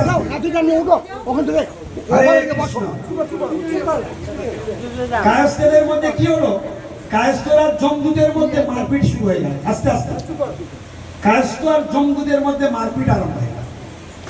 প্রত্যেক দিন এইভাবে কায়স্থরা যমদূতদের মারধর আরম্ভ। চৈতন্য ভাগবত পড়ে দেখে নেবে, কি সাংঘাতিক কথা। কেন তোদের না বলেছি ওদের পাওয়ার বলবি না আমাদের কাছে? বলছে আমরা চাকরি করছি, আমরা কেন বলবো না, তোমরা লিখবে কি লিখবে তোমাদের ব্যাপার। কাদের নিয়ে জমালয় গন্ডগোল বেঁধেছে? জগাই মাজাই নিয়ে সে জমালয় গন্ডগোল বেঁধেছে, লেখালেখি না লেখালেখি নিয়ে কি মামলা। এত মার খাওয়া খাচ্ছে তবু ওরা সে আর এইরকম সেখানে পরিষ্কার বলছে এত পাপ কায়স্থরা লিখতে পারছে না। কোনো এক সময় যেদিন জগাই মাদাই উদ্ধার হল, খুব মন দিয়ে শুনবেন, যেদিন উদ্ধার হল, মহাপ্রভু মহাসংকীর্তন করছেন ভক্তদের নিয়ে। আজকে জগাই মাদাই উদ্ধার হবে, অন্তর্যামী ভগবান জানে আজকে জগাই মাদাইকে উদ্ধার করবো। ওই লীলাটা যেদিনই হবে, সমস্ত দেবতাগণ মুনি ঋষিগণ খুব মন দিয়ে শুনবেন, ইন্টারেস্টিং লীলা একটা। সমস্ত দেবতাগণ প্রত্যেকে আকাশ মার্গে বিমানে করে তাদের স্ত্রীদেরকে নিয়ে, স্ত্রীদেরকে সঙ্গে নিয়ে তারা আসছে কোথায়? মহাপ্রভুর লীলায় নদিয়াতে। প্রত্যেকদিন সকালবেলা দেবতারা স্বর্গের কার্য সব লোপাট তুলে দিয়ে, লাঠে তুলে দিয়ে সবাই মহাপ্রভুর সঙ্গে সারাদিন করে থাকে। মহাপ্রভু ঘুমিয়ে গেলে তবে চলে যায়। ভাবতে পারছেন দেবতারা কার সঙ্গে লীলা বিলাস করতে আসে? ভগবানের সাথে। কি ভাগ্য তারা করেছে দেখো। ওই লোক তারা সামলাতে পারে না, কার সঙ্গে যোগদান করে? মহাপ্রভুর সঙ্গে। কখন আসে কখন যায় মনে থাকবে? সকালবেলা চলে আসে, সন্ধ্যাবেলা নয়, যতক্ষণ না মহাপ্রভু ঘুমিয়ে পড়ে ততক্ষণ ফেরে না। জীবনে শুনেছেন কোনোদিন? নিখুঁত ভাবে না পড়লে কোনোদিন জানতে পারবেন না। এইবারে একদিন কি হয়েছে, যেদিন জগাই মাদাই উদ্ধার হবে, সমস্ত দেবতারা সস্ত্রীক বিমানে করে এসেছে, মুনি ঋষিগণ এসেছেন, প্রচন্ড হারে মানে লীলা চলছে। এই করতে করতে মহাপ্রভু যখন জগাই মাদাইকে উদ্ধার করে দিলেন, সঙ্গে সঙ্গে মহাপ্রভুর শরীরের অঙ্গটা কয়েক সেকেন্ডের জন্য নীল হয়ে গেল। তখন মহাপ্রভু বলছেন, ওরে জগাই, ওরে মাধাই, আর না করিস পাপ। ওরে জগা, ওরে মাধা, আর না করিস পাপ। জগাই মাধাই কান বলতে বললেন, আর না রে পাপ, আর জীবনে কোনোদিন। এই জগাই মাধাই লীলা দর্শন করে সমস্ত দেবতাগণ প্রেমানন্দে ভাসতে ভাসতে দেবতাগণ স্ত্রীদেরকে নিয়ে তাদের গিয়ে ফিরছেন। আকাশে আকাশে বিমানে বিমানে সব থেকে যাচ্ছে, এত বিমান। এখন যমরাজ, যে বিমানে যমরাজ এসেছিলেন, সেই বিমানটাতে যমরাজ চিত্রগুপ্তকে বলছে, আচ্ছা চিত্রগুপ্ত, তুমি একটু বলো তো এই জগাই মাদাইয়ের কত পাপ, যেটা মহাপ্রভু সব নিয়ে নিলেন, কত পাপ? তখন চিত্রগুপ্ত কি বলছেন কথাটা মনে রাখবেন। চিত্রগুপ্ত বলছেন, প্রভু ও আর আপনার শুনে কি হবে, সে তো মহাপ্রভু এক সেকেন্ডেই সব ধ্বংস করে দিল, আপনার শুনে আর কি হবে? বলছে না, তবু তুমি একটু বলো তো কত পাপ। তখন চিত্রগুপ্ত বলছে, প্রভু বেশি কথা বলবো না, শুধু একটা কথাই বলি, 1,00,000 কায়স্থ যদি 1 বছর ধরে বর্ণন করে যায়, তবু জগাই মাধাইয়ের পাপ বর্ণন করতে শেষ করতে পারবে, বর্ণন করে শেষ করতে পারবে। কি বলা হলো কথাটা বলতে পারবেন? চিত্রগুপ্ত বললেন, প্রভু বেশি কথা শুনে আর লাভ নেই, একটা কথা বলি, 1,00,000 কায়স্থ 1 বছর ধরে একটানা যদি ননস্টপ বলে যায়, তবু তাদের 2 ভাইয়ের পাপ বর্ণন করে শেষ করতে পারবে না। যেই এই কথা বলেছে, সঙ্গে সঙ্গে যমরাজ সেই আকাশমার্গে বিমানের উপরে অজ্ঞান হয়ে গেল। এই একটা কথা। আর যখন যমরাজ জ্ঞান হারিয়ে ফেলেছে, সঙ্গে সঙ্গে সেই বিমানে যারা ছিল, যমরাজের সঙ্গী সাথী চিত্রগুপ্ত আদি যারা যে কজন 5-7 জন ছিল, তারা সবাই প্রভু যদি অজ্ঞান হয়ে যায়, তারা কান্নাকাটি শুরু করে। যখন কান্নাকাটি হয়ে আরম্ভ হয়ে গেছে, আপনারা কোনো একটা বাড়িতে নিমন্ত্রিত অতিথি হয়ে এসেছিলেন, আপনাদের খাওয়া দাওয়া হয়ে গিয়েছে, আপনার রাস্তায় ফিরছেন, হঠাৎ একজন রাস্তায় দাঁড়াম করে অজ্ঞান হয়ে গাঁতের পাটি করে গেল। আর সে সময় রাস্তায় সবাই লোক সবে মানে খাওয়া দাওয়া করে বাড়ি ফিরছে। ওই যে অজ্ঞান হয়ে পড়ে গেল, আপনারা ওর কাছে কেউ যাবেন না তো? যাবেন না তো নাকি? কেউ ওখানে দাঁড়াবেন না তো? ও তাদের বাড়ি পড়ে গেছে, আমার কেমন খাওয়া গেছে, চলে যাবে, যাবেন? সকলে ওকে ঘিরে বহু প্রকার মতো সবাই তাকে চিকিৎসা করার জন্য চেষ্টা করবে। কেউ জল দেবে, কেউ নিয়ে চল ডাক্তারখানা, নিয়ে চল অ্যাম্বুলেন্স ডাক, এই কর ওই কর, যে যার মতো সেই করবে। কি ঠিক কিনা বলুন? ওদিকে কি হলো, আকাশমার্গে যমরাজের বিমানের মতো ওই রকম কান্নাকাটি শ্রবণ করে অন্যান্য দেবতারা যে বিমানে ফিরছিলেন, ও শিবেরও বিমান ফিরছিল, ব্রহ্মাজিরও বিমান ফিরছিল, ও যমরাজের বিমান ফিরছিল, ইন্দ্রের বিমান, সূর্যের বিমান, চন্দ্রের বিমান, সমস্ত দেবতাদের বিমান তারা স্ত্রীদেরকে নিয়ে ফিরছে। হঠাৎ দেখে যমরাজের বিমানে কান্নাকাটি হচ্ছে। তার সব বিমান কোথায় চলে আসলো? হ্যাঁ, তখন ব্রহ্মাজি আর শিবজি তারা সিনিয়র, ওদের মধ্যে সব থেকে সিনিয়র কে? ব্রহ্মা শিব। তখন ব্রহ্মাজি আর শিবজি যখন এসেছে, তখন বলছে তোমরা সবাই কান্না বন্ধ করো, কি হয়েছে ঘটনাটা বলো, ঘটনাটা কি হয়েছে খুলে বলো। তখন চিত্রগুপ্ত ঘটনাগুলো বলে, যখনই এই কথা বলেছে, তখন ব্রহ্মাজি আর শিবজি বললেন, এটা প্রেমে মূর্ছা গিয়েছে, তোমরা সবাই প্রাণ ভরে বাহু তুলে হরি কীর্তন করো। কে বললেন? শিবজি আর ব্রহ্মাজি। যেই বলেছে, সঙ্গে সঙ্গে চারিদিকে সেই বিমানের মানে সমস্ত দেবতারা, সস্তিক দেবতারা, তারা সবাই বাহু তুলে বিমানে একদম উদ্দণ্ড হরিকীর্তন নিত্য কীর্তন করতে লাগলো। বুঝতে পারলেন? এই নিত্য কীর্তন প্রচন্ড হারি কীর্তন হচ্ছে। এই কীর্তন করতে করতে হঠাৎ কি হলো, যমরাজ একবারে বাহু তুলে উদ্দণ্ড নৃত্য করে ঠেলে উঠলেন, হরি বল হরি বল হরি বল।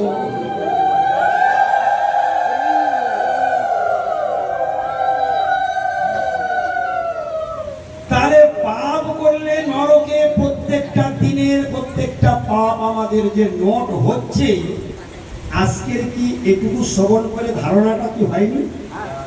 ধারণা হলো কি না? একদম চৈতন্য, শ্রী শ্রী চৈতন্য ভাগবতের লীলা, সাক্ষাৎ জগাই মাদাই উদ্ধার লীলা আপনাদের সেখান থেকেই শ্রবণ করা হয়। আপনারা অনেক কীর্তনীয়দের কাছ থেকে অনেক এইভাবে জগাই মাদাই উদ্ধার লীলা শুনেছেন, কিন্তু আমি যেটা বর্ণন করলাম এইভাবে শুনেছিলেন কোনোদিন? শোনেননি কোনোদিন, আজ প্রথম শুনলেন। তাহলে দেখুন, এটা আমি কেন আমাকে দিয়ে বলালেন ভগবান? জমালয়ে যে কি ফ্যাক্ট হচ্ছে, কি ঘটনা সেখানে চলছে, আমাকে তো সেখানে যেতে হবে। পাপ করছি মানে যেতেই হবে। তাহলে তার পরিণাম কি হবে? হরিবল। এখন আমাদের পরমানন্দ গুরুদেব আসছে, আপনারা সবাই উঠে দাঁড়ান, সংকর্ধনী উলুধ্বনি করুন, গৌর প্রেমানন্দ হরি হরি বল।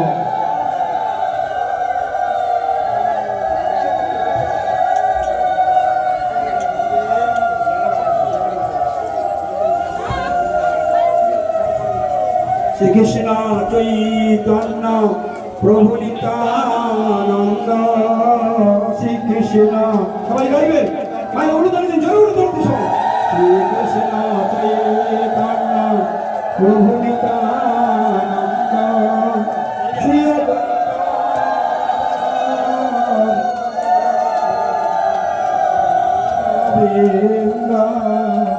শ্রীকৃষ্ণ চৈতন্য প্রভু নিত্যানন্দ।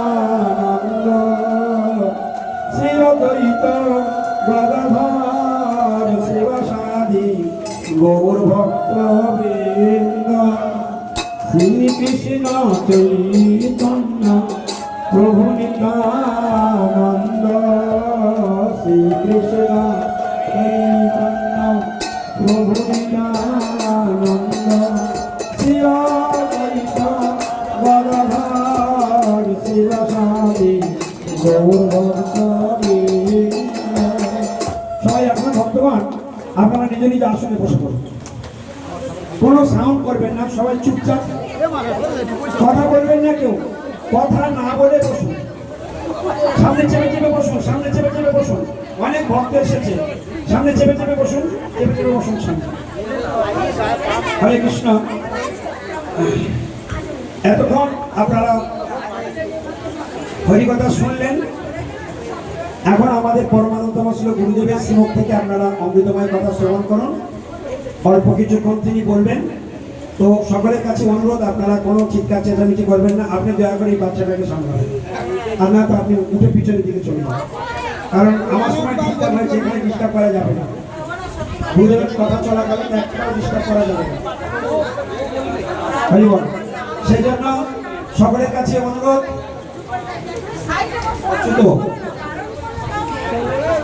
সকলের কাছে বিশেষ নিবেদন, আপনারা শান্ত হয়ে যান, সবাই শান্ত হয়ে যান। আরে তুলে দাও না ওখান থেকে, একজনের জন্য 20 জনের সোনা নষ্ট হয়ে যাচ্ছে। হরে কৃষ্ণ, সবাই চলে যান, বলুন হরে কৃষ্ণ, বলুন হরে কৃষ্ণ। আর একটা শব্দ,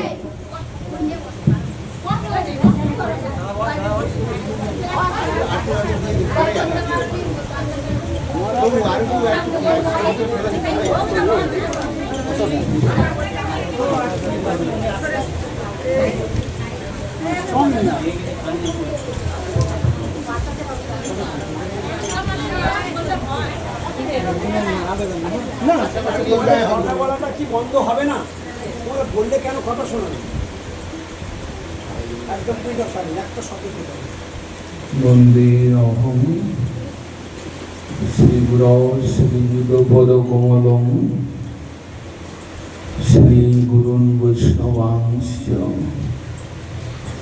শ্রীরূপং সাগ্রজাতং সহগণ রঘুনাথান্বিতং তং সজীবং সাদ্বৈতং সাবধূতং পরিজন সহিতং কৃষ্ণ চৈতন্য দেবং শ্রী রাধা কৃষ্ণ পাদান সহগণ ললিতা শ্রী শাখান্বিতাংশ। ওম অজ্ঞানতিমিরান্ধস্য জ্ঞানাঞ্জন শলাকয়া চক্ষুন্মিলিतं येन তস্मै শ্রী গুরবে নমঃ। নমো মহাবদান্যায় কৃষ্ণ প্রেম প্রদায়তে কৃষ্ণায় কৃষ্ণ চৈতন্য নামনে গৌরতিষে নমঃ। অনর্পিত চরিঞ্চিরাত করণে অবতীর্ণ কলৌ সমর্পয়িতুমুন্নত উজ্জ্বল রসাং স্বভক্তি শ্রিয়ং হরিপুরট সুন্দর দুটি কদম্ব সংগীত সদা হৃদয় কন্দরে স্ফুরতু শচী নন্দন। আনন্দ লীলাময় বিগ্রহায় হেমাবদিব্যচ্ছবি সুন্দরায় তস্मै মহাপ্রেমরস প্রদায় চৈতন্য চন্দ্রায় নমো নমস্তে। পঞ্চদত্তাত্মকং কৃষ্ণং ভক্তরূপ স্বরূপকং ভক্তাবতারং ভক্তাখ্যং নমামি ভক্ত শক্তিকং। জয় রূপ সনাতন ভট্ট রঘুনাথ শ্রীজীব গোপাল ভট্ট দাস রঘুনাথ। এই ছয় গোসাই করি চরণ বন্দন, যা হইতে বিঘ্ননাশ অনিষ্ট পূরণ। বৃন্দা ওই তুলসীদেব ওই প্রিয়া ওই কেশবস্য চ কৃষ্ণ ভক্তি প্রদে দেবী সত্যবত্যই নমো নমঃ। হে কৃষ্ণ করুণা সিন্ধু দীনবন্ধু জগৎপতে গোপেশ গোপিকা কান্ত রাধা কান্ত নমস্তুতে। সজল জলদ নীলং দর্শিত উদারশীলং করতল ধৃত শৈলং বেণুবাদ্যে বিশালং ব্রজজনকুল পালং কামিনী কেলিলোলং তরুণ তুলসী মালং নৌমি গোপাল বালং তপ্ত কাঞ্চন গৌরাঙ্গী রাধে বৃন্দাবনেশ্বরী বিশ্বভানুসুতে দেবী প্রণমামি হরি প্রিয়ে রাধাং রাসেশ্বরী রম্যাং গোবিন্দ মোহিনীং পরম বিশ্বভানুসুতাং দেবী প্রণমামি শ্রী হরি প্রিয়ম। হরে কৃষ্ণ কৃষ্ণ কৃষ্ণ হরে হরে হরে রাম রাম রাম হরে। পরমারাধ্যতম শ্রী শ্রী গৌরীয় গুরুবর্গের পাদ পদ্মের অহেতুকী কৃপা ভিক্ষা করে আমরা আজকে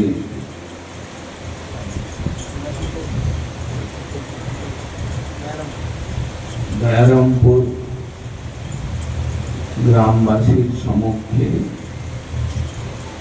মন্দির প্রাঙ্গণে কিছু হরিকথা পরিবেশন করে আত্মশোধন করার প্রয়াস করছি।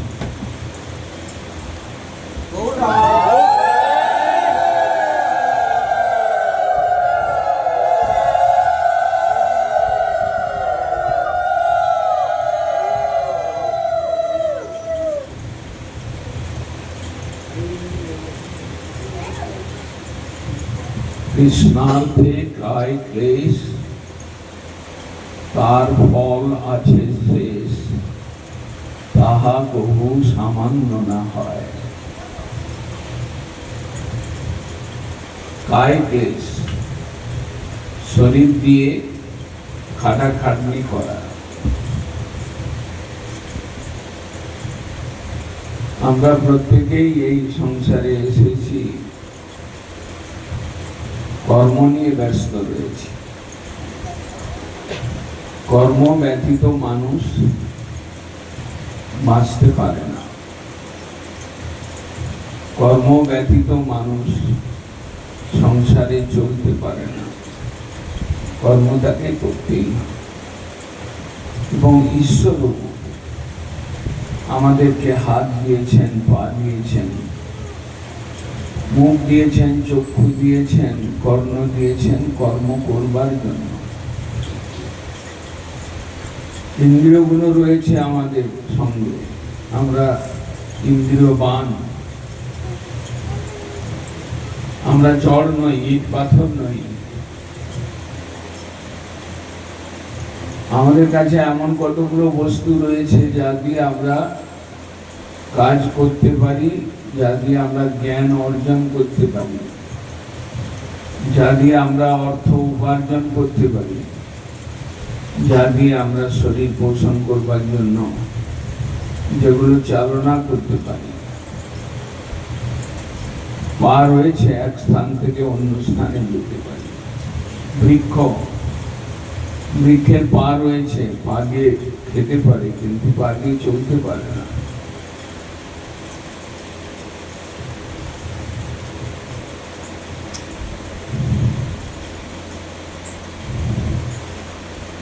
পাদৌ তৌ ধ্রুমজন্ম ভাজৌ ক্ষেত্রাণি নানুব্রজেতে হরের যোগ। মানুষের কাছে দুটো পা রয়েছে, এক স্থান থেকে অন্য স্থানে চলতে পারে, কার্য করবার জন্য আবাগমন করতে পারে। কিন্তু বৃক্ষজনী যতই ঝড় বৃষ্টি রৌদ্র হোক না কেন, সেটা থেকে বাঁচবার জন্য সে দৌড়ে পালিয়ে যেতে পারে না। মানুষ জন্ম এত লাভ, এত মানুষ জন্মে এত সুবিধা। আমাদের কাছে কান রয়েছে, শুনতে পারি, চক্ষু রয়েছে, আমরা দেখতে পারি, আমরা হাত রয়েছে, কর্ম করতে পারি, খেতে পারি। এই যে চক্ষু, কর্ণ, নাসিকা, জিহ্বা, ত্বক, হস্ত, পদ, পায়ু, উদর, উপস্থ, এই যে 10টা ইন্দ্রিয় ভগবান আমাদেরকে দিয়েছেন, তিনি ইন্দ্রিয়াধিপতি ঋষিকেশ। ইন্দ্রিয়াধিপতি ভগবান ঋষিকেশ, তিনি আমাদেরকে ইন্দ্রিয় দিয়েছেন, ইন্দ্রিয়কে পরিচালনা করবার ক্ষমতা দিয়েছেন, শক্তি দিয়েছেন। তার দ্বারা আমরা কর্ম করি। কিন্তু আমি কর্ম কার জন্য করছি? ভালো করে বিচার করে দেখলে বোঝা যাবে আমি নিজের স্বার্থের জন্য কর্ম করি, আমি নিজের স্ত্রী পুত্র পরিবারের জন্য করি। কেউ কেউ আমাদের মধ্যে অনেক ভালো, তারা দেশের জন্য করেন, প্রতিবেশীর জন্য করেন, পাড়ার জন্য করেন। কিন্তু আরেকজনের জন্য করা যায়, সেটা বেদ, উপনিষদ, পুরাণ, ভাগবতে বর্ণন করা রয়েছে। কৃষ্ণার্থে কায় ক্লেশ, আপনি কৃষ্ণের জন্য কিছু করতে পারেন। আপনি হাতটা দিয়ে রান্না করতে পারেন। জন্মাষ্টমীতে কৃষ্ণের জন্য আপনি নারকেল লাডু বানাতে পারেন। আপনি স্ত্রীপুত্র পরিবারের জন্য রোজ রান্না করছেন, কিন্তু একদিন আপনি কৃষ্ণের জন্য নাড়ু বানিয়ে তাকে দিতে পারেন। এটা আপনার কাছে সুবিধাটা রয়েছে। আপনি অর্থ উপার্জন করছেন, চাকরি করছেন, জন্মজুর খেটে পয়সা কামাচ্ছেন। আপনি সাধুরা এলে 50টা টাকা, 20টা টাকা আপনি তাদের হাতে দিতে পারেন, যে কৃষ্ণের জন্মাষ্টমীতে আপনারা ঠাকুরের চরণে ফুল দেবেন, ফুল কিনে লাগাবেন। আপনার কর্মটা, কর্মের ফলটা আপনার কৃষ্ণের কাজ পর্যন্ত পৌঁছাতে পারেন। চাই না। মহাজন বলছেন, কৃষ্ণার্থে কায় ক্লেশ, তার ফল আছে শেষ, তাহা কবু সামান্য না হয়। ভক্তিবিনোদ ঠাকুর মহাজন কল্যাণ কল্পতরু শরণাগতি গান রচনা করেছে। আপনি আপনার শরীরের জন্য কর্ম করলেন, আপনি আপনার স্ত্রী পুত্রের জন্য কর্ম করলেন,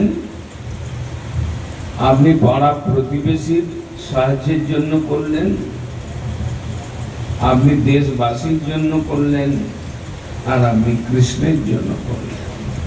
এতজনের জন্য তো আপনি করতেই পারেন কর্ম, কিন্তু একটা সামান্য, একটা অসামান্য।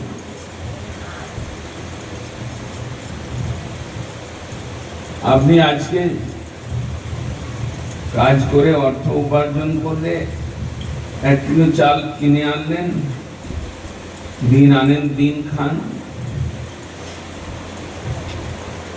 রাত্রে রান্না হলো, ভালো করে সবজি টবজি দিয়ে খেলেন, সকালবেলা পায়খানার দ্বারা সব বেরিয়ে গেল, আপনি আপনার শরীরের জন্য করলেন সামান্য। কিন্তু একটা জিনিস আছে, কৃষ্ণের জন্য আপনি যদি কিছু করেন, তা ক্ষণস্থায়ী নয়, অল্পস্থায়ী নয়, তা এই জন্মের জন্য শুধু নয়, জন্মে জন্মে আপনাকে ভগবান সুখ শান্তি আনন্দ দেবেন। তাহা কবু সামান্য না হয়। কৃষ্ণের জন্য যদি শরীরটা চালান, বা শরীর চালিয়ে যদি কিছু পান, সেটা যদি কৃষ্ণের সেবায় লাগে, তার ফল আছে শেষ। আপনি অন্তে গিয়ে সেই ফলটা পাবেন, জীবনের অন্তে।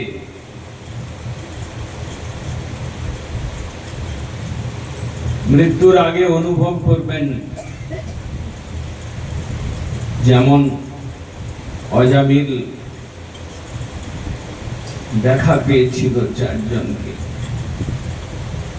4 জন বিষ্ণুদূতকে দেখেছিলেন, আর 3 জন যমদূতকে দেখেছিলেন, তাদের কথোপকথন শুনেছিলেন।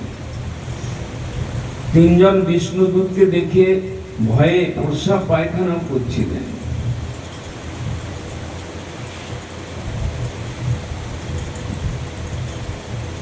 তিনি বুঝতে পেরেছিলেন যে আমি সারা জীবন যা করেছি এটা খারাপ, এর ফলটা আসছে,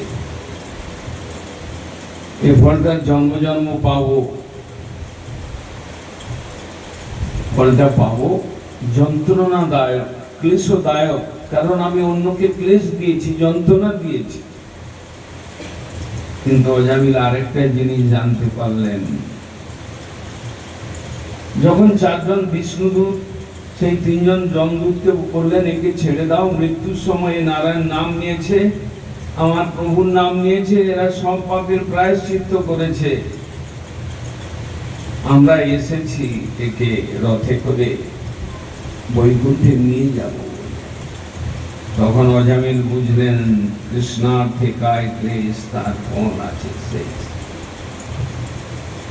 ভগবানের জন্য বাবা যখন পুজো করতেন, কিশোর বয়সে আমি বাবার জন্য পুজোর সাহায্যের জন্য আমি চন্দন বসে দিতাম, আমি ফুলটা বাগান থেকে তুলে এনে দিতাম বন থেকে, সেই কাজের ফল শেষকালে এখন আমাকে রথে করে নিয়ে যাবে এরা আনন্দের ধামে, যেখানে ক্লেশ, জরা, মৃত্যুর প্রবেশ নেই।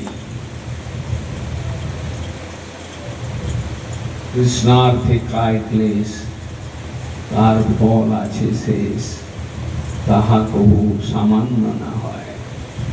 সামান্য জিনিস নয়। আপনি সাইকেল চড়ে কুলপি যেতে পারেন, আপনি ট্রেনে চড়ে শিয়ালদা যেতে পারেন, আপনার অর্থ হলে আপনি রাজধানী এক্সপ্রেসে চড়ে আপনি ভারতের রাজধানী দিল্লিতে যেতে পারেন। কিন্তু অজামিল যাচ্ছেন কোথায়? বৈকুণ্ঠে।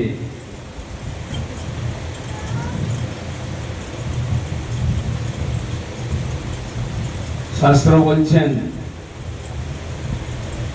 ওই নামাভাসে অজামিল বৈকুণ্ঠে গেল রে। হরে কৃষ্ণ হরে, নামাভাস, সেই নামাভাসের বৈকুণ্ঠে গেলেন, যেখানে যাওয়ার সাধ্য আমাদের নেই, যেখানে কোনো ট্যাক্সি, মোটরসাইকেল, সাইকেল, উড়োজাহাজ যেখানে যেতে পারে না, সেই স্থানে অজামিল যাচ্ছেন। অজামিল কখন বুঝতে পারলেন? মৃত্যুকালে, যখন মৃত্যু আসছে তখন তিনজন যমদূত এসেছে তার কাছে। তারা বলছে চারজন বিষ্ণুদূতকে তোমরা ছাড়ো, আমাদের প্রভু আমাদেরকে নিয়ে যেতে বলেছে, একে যাতনাময়ী শরীর দিয়ে একে আমরা নরক ভোগ করাবো, তোমরা ছেড়ে দাও একে। বিষ্ণুদূতগণ বলছেন তোমরা একে তুলে দাও, এই সমস্ত পাপের প্রায়শ্চিত্ত করেছে। কিভাবে করেছে? শুধু ভয়ে, মৃত্যুর ভয়ে, যমদূতের ভয়ে। শুধু দু চারবার ডেকেছিল নারায়ণ আও, নারায়ণ আও। কৃষ্ণের জন্য করেছে, কৃষ্ণের নাম উচ্চারণ করেছে। কৃষ্ণার্থে কায় ক্লেশ। মুখ দিয়ে, যে মুখ দিয়ে দুনিয়ার কথা বলি, হরিকথা বন্ধ হলেই চিৎকার চেঁচামেচি শুরু হবে ডাল ভাত নিয়ে, যে মুখ দিয়ে সংসারে 1 ইঞ্চি জমির জন্য ঝগড়া শুরু করে দেই,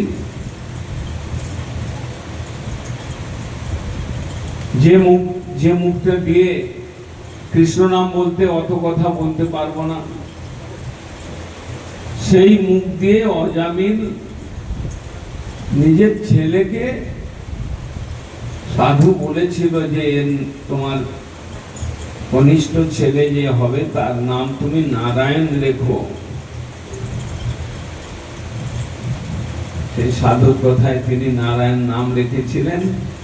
আর মৃত্যুকালে ভয় পেয়ে নারায়ণ আও, নারায়ণ তুমি কোথায়? আমি বিপদে পড়েছি, আসো। ওই নারায়ণ নাম উচ্চারণ করার ফলে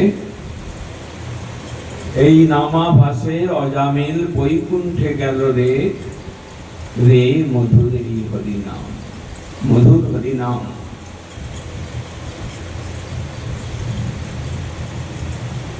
মহাজনের ভাষা, যদি কৃষ্ণের জন্য কিছু করেন, যদি ঈশ্বরের জন্য কিছু করেন, শেষকালে তার ফলটা বুঝতে পারবেন, এবং সেই ফলটা সামান্য নয়, অসামান্য। এই সংসারে কেউ সেই ফল দিতে পারে না যে ফল আপনি পাবেন ঈশ্বরের কৃপায়।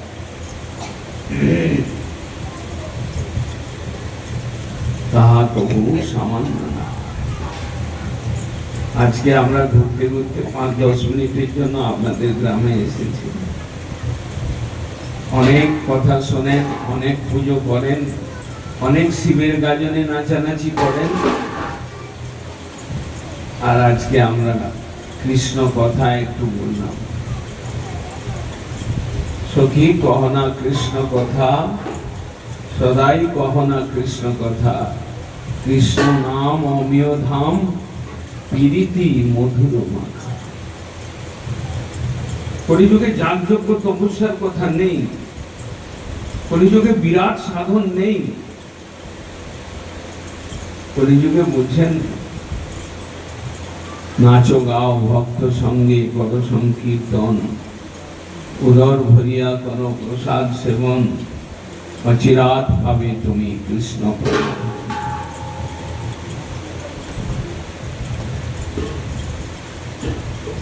মুখ দিয়ে কৃষ্ণ নাম করা। অজামিল কবার বা ডেকেছিল, সেই পুত্রের উপলক্ষে নাম তাকে বৈকুণ্ঠ লোকে নিয়ে গেল। হাজার হাজার লক্ষ লক্ষ পাপ করা সত্ত্বেও, জীবন ভর পাপ করা সত্ত্বেও, ডাকাত চুরি স্ত্রী পত্নী গমন থেকে নিয়ে কোনো এমন পাপ ছিল না যে সে করে নাই, কিন্তু সেই পাপই যাচ্ছে গোলকে, বৈকুণ্ঠে। চিন্তা করতে পারেন, এত সহজ সাধন, এত সুন্দর শরীর দিয়েছেন ভগবান, মুখটা দিয়ে কেবল বর্বর বর্বর বর্বর করছি, চোখটা দিয়ে কেবল মোবাইলের পর্দা দেখছি, আর এত সুন্দর শরীর দিয়েছে ভগবান। যদি চোখটা দিয়ে একটু ঠাকুরকে দেখি, মুখটা দিয়ে একটু কৃষ্ণের নাম করি, তাহলে এই কষ্টের সংসার থেকে, ক্লেশময় এই সংসার থেকে আনন্দের ধামে যেতে পারবো। এই সুযোগ যদি কেউ ছাড়েন, তাহলে কি আমরা বারবার আর সুযোগ পাবো?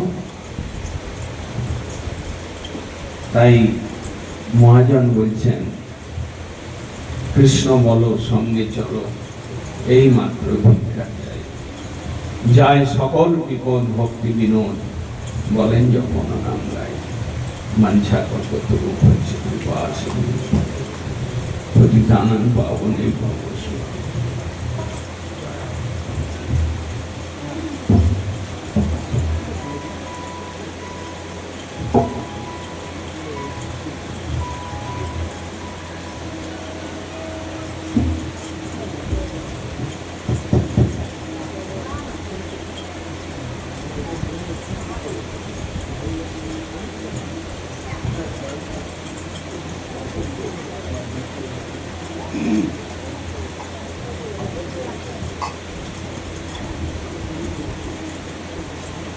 হরি বল, হরে কৃষ্ণ। এখন আমরা একটি বাউল গান শুনব, যে কীর্তন রচনা করেছিলেন স্বয়ং ঠাকুর ভক্তি বিনোদ। সমাজের বৈষ্ণব ধর্মের বিকৃত অবস্থা থেকে মুক্ত করবার জন্য ঠাকুর ভক্তি বিনোদ তিনি ছদ্মনামে চাঁদ বাউল নাম গ্রহণ করে তিনি কতগুলি বাউল রচনা করেছিলেন। সমাজে যে বিভিন্ন প্রকার বাউলের জন্ম হয়েছে, প্রকৃত বাউল হতে পারছে না। বাউল বাউল বলছে সবাই, হচ্ছে বাউল কয়েকজন। দাড়ি চূড়া দেখিয়েও ভাই করছে জীবিকে বঞ্চন।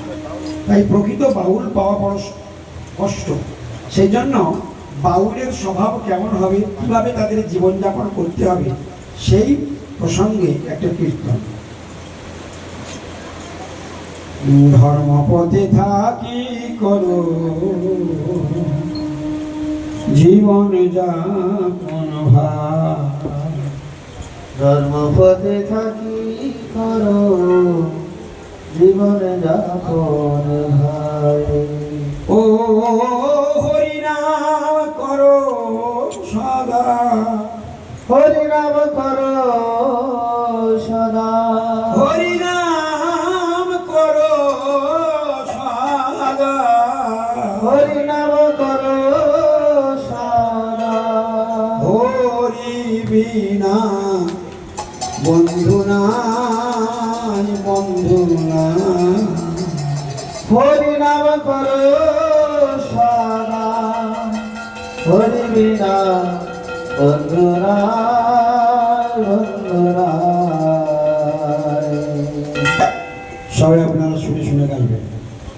ধর্মপথে থাকি কত জীবন যাপন ভাই। সবাই গাইবেন। ধর্মপথে থাকি কত জীবন যাপন ভাই, ধর্মপথে থাকি করো জীবন যাপন ভাই। ও হরিনাম করো সদা, হরিনাম করো সদা, হরিনাম করো সদা, হরিনাম করো সদা, হরিনাম করো সদা। হরি বিনা বন্ধু নাই, বন্ধু নাই, হরিনাম করো সদা, হরি বিনা বন্ধু নাই, বন্ধু নাই। ধর্মপথে থাকি করো জীবন যাপন ভাই। ধর্মপথে থাকি করো জীবন যাপন ভাই। যে কোনো ব্যবসা ধরি জীবন নির্বাহ করি, যে কোনো ব্যবসা ধরে জীবন নির্বাহ করি। ভাই রে, যে কোনো ব্যবসা ধরি জীবন নির্বাহ করি, যে কোনো ব্যবসা ধরে জীবন নির্বাহ করি। ও ভাই রে, যে কোনো ব্যবসা ধরি জীবন নির্বাহ করি, ব্যবসা ধরে জীবন নির্বাহ করি। মুখে ভরি ভরি, মুখে ভরি ভরি, মাত্র ভিক্ষা চাই, মাত্র ভিক্ষা চাই। ধর্মপথে থাকি করো জীবন যাপন ভাই। এই ধর্মপথে থাকি করো জীবন যাপন ভাই। গৌরাঙ্গ ভাই রে, গৌরাঙ্গ চরণ মন অন্যয় অভিলাষ ত্যাগ। ভাই গৌরাঙ্গ ভজরে মন অন্যয় অভিলাষ ত্যাজ। ভাই রে, গৌরাঙ্গ চরণে মন ভোলাব।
ধর্মপথে থাকি জীবন ধর্মপথে থাকি জীবন ধর্মপথে থাকি জীবন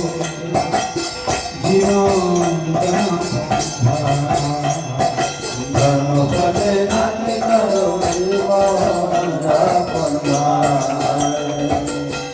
আমি চাঁদ বাউল করি তব কৃপায়া আমি সর্বদা করে তব কৃপায়া এই যে বলছেন আমি চাঁদ বাউল দা, এই চাঁদ বাউলকে ঠাকুর ভক্তি তিনি গোলকের কমলমণি জয়ী, তিনি আমাদেরকে উদ্ধার করবার জন্য এই ধরাধামে এসেছিলেন। আমাদের উদ্ধারের সমস্ত রাস্তা তিনি দেখিয়ে দিয়ে গিয়েছেন। তাই আমাদের যে বৈষ্ণব ধর্ম আমরা জাগরণ করছি, এটা হলো ভক্তি বিনোদ সরস্বতী ভাষা। তাই তিনি বলছেন আমি চাঁদ বাউল দা করি তব কৃপায়া আমি সর্বদা করে তব কৃপায়া ওরে ভাই আমি চাঁদ বাউল দা করি তব কৃপায়া আমি সর্বদা করে তব কৃপায়া আমি চাঁদ বাউল দা করি তব কৃপায়া আমি সর্বদা করে তব কৃপায়া ইয়া অভিরাজ জানাইয়া অভিরাজ নিত্যানন্দ আকারাই ধর্মপথে থাকি কর জীবন ধর্মপথে থাকি কর জীবন কিভাবে জীবন যাপন করতে বলছে? সবাই বলছে বলুন কিভাবে? তাহলে আপনারা চলে গেলে আমরা চলে গেলে ধর্মভাবে করবেন না অধর্মভাবে করবেন? ব্যাস এই তো শুনে সুখী হলাম। ধর্মপথে থাকি কর জীবন এই ধর্মপথে থাকি কর জীবন আর কি করতে হবে? হরিনাম করো সদা, হরিনাম কর সদা হরিনাম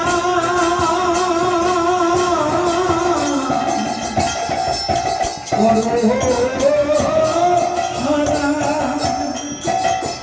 হরিনাম ভাই রে হরিনাম করো সদা, হরিনাম কর সদা হরি বিনা বন্ধু নাম, হরিনাম কর সদা হরি বিনা বন্ধনা ধর্মপথে থাকি কর জীবন সাধনা। এই ধর্মপথে থাকি কর জীবন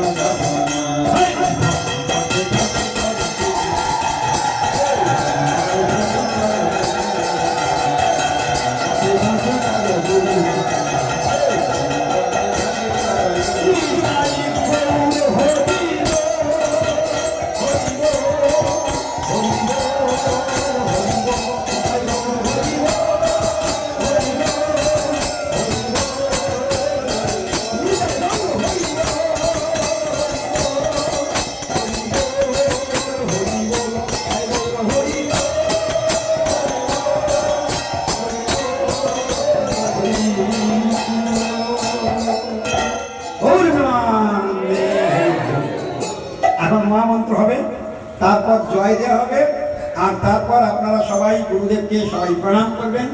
যদি কারো ইচ্ছা থাকে যে গুরুদেবকে একটু প্রণামই দেব, তাহলে দ্বিতীয়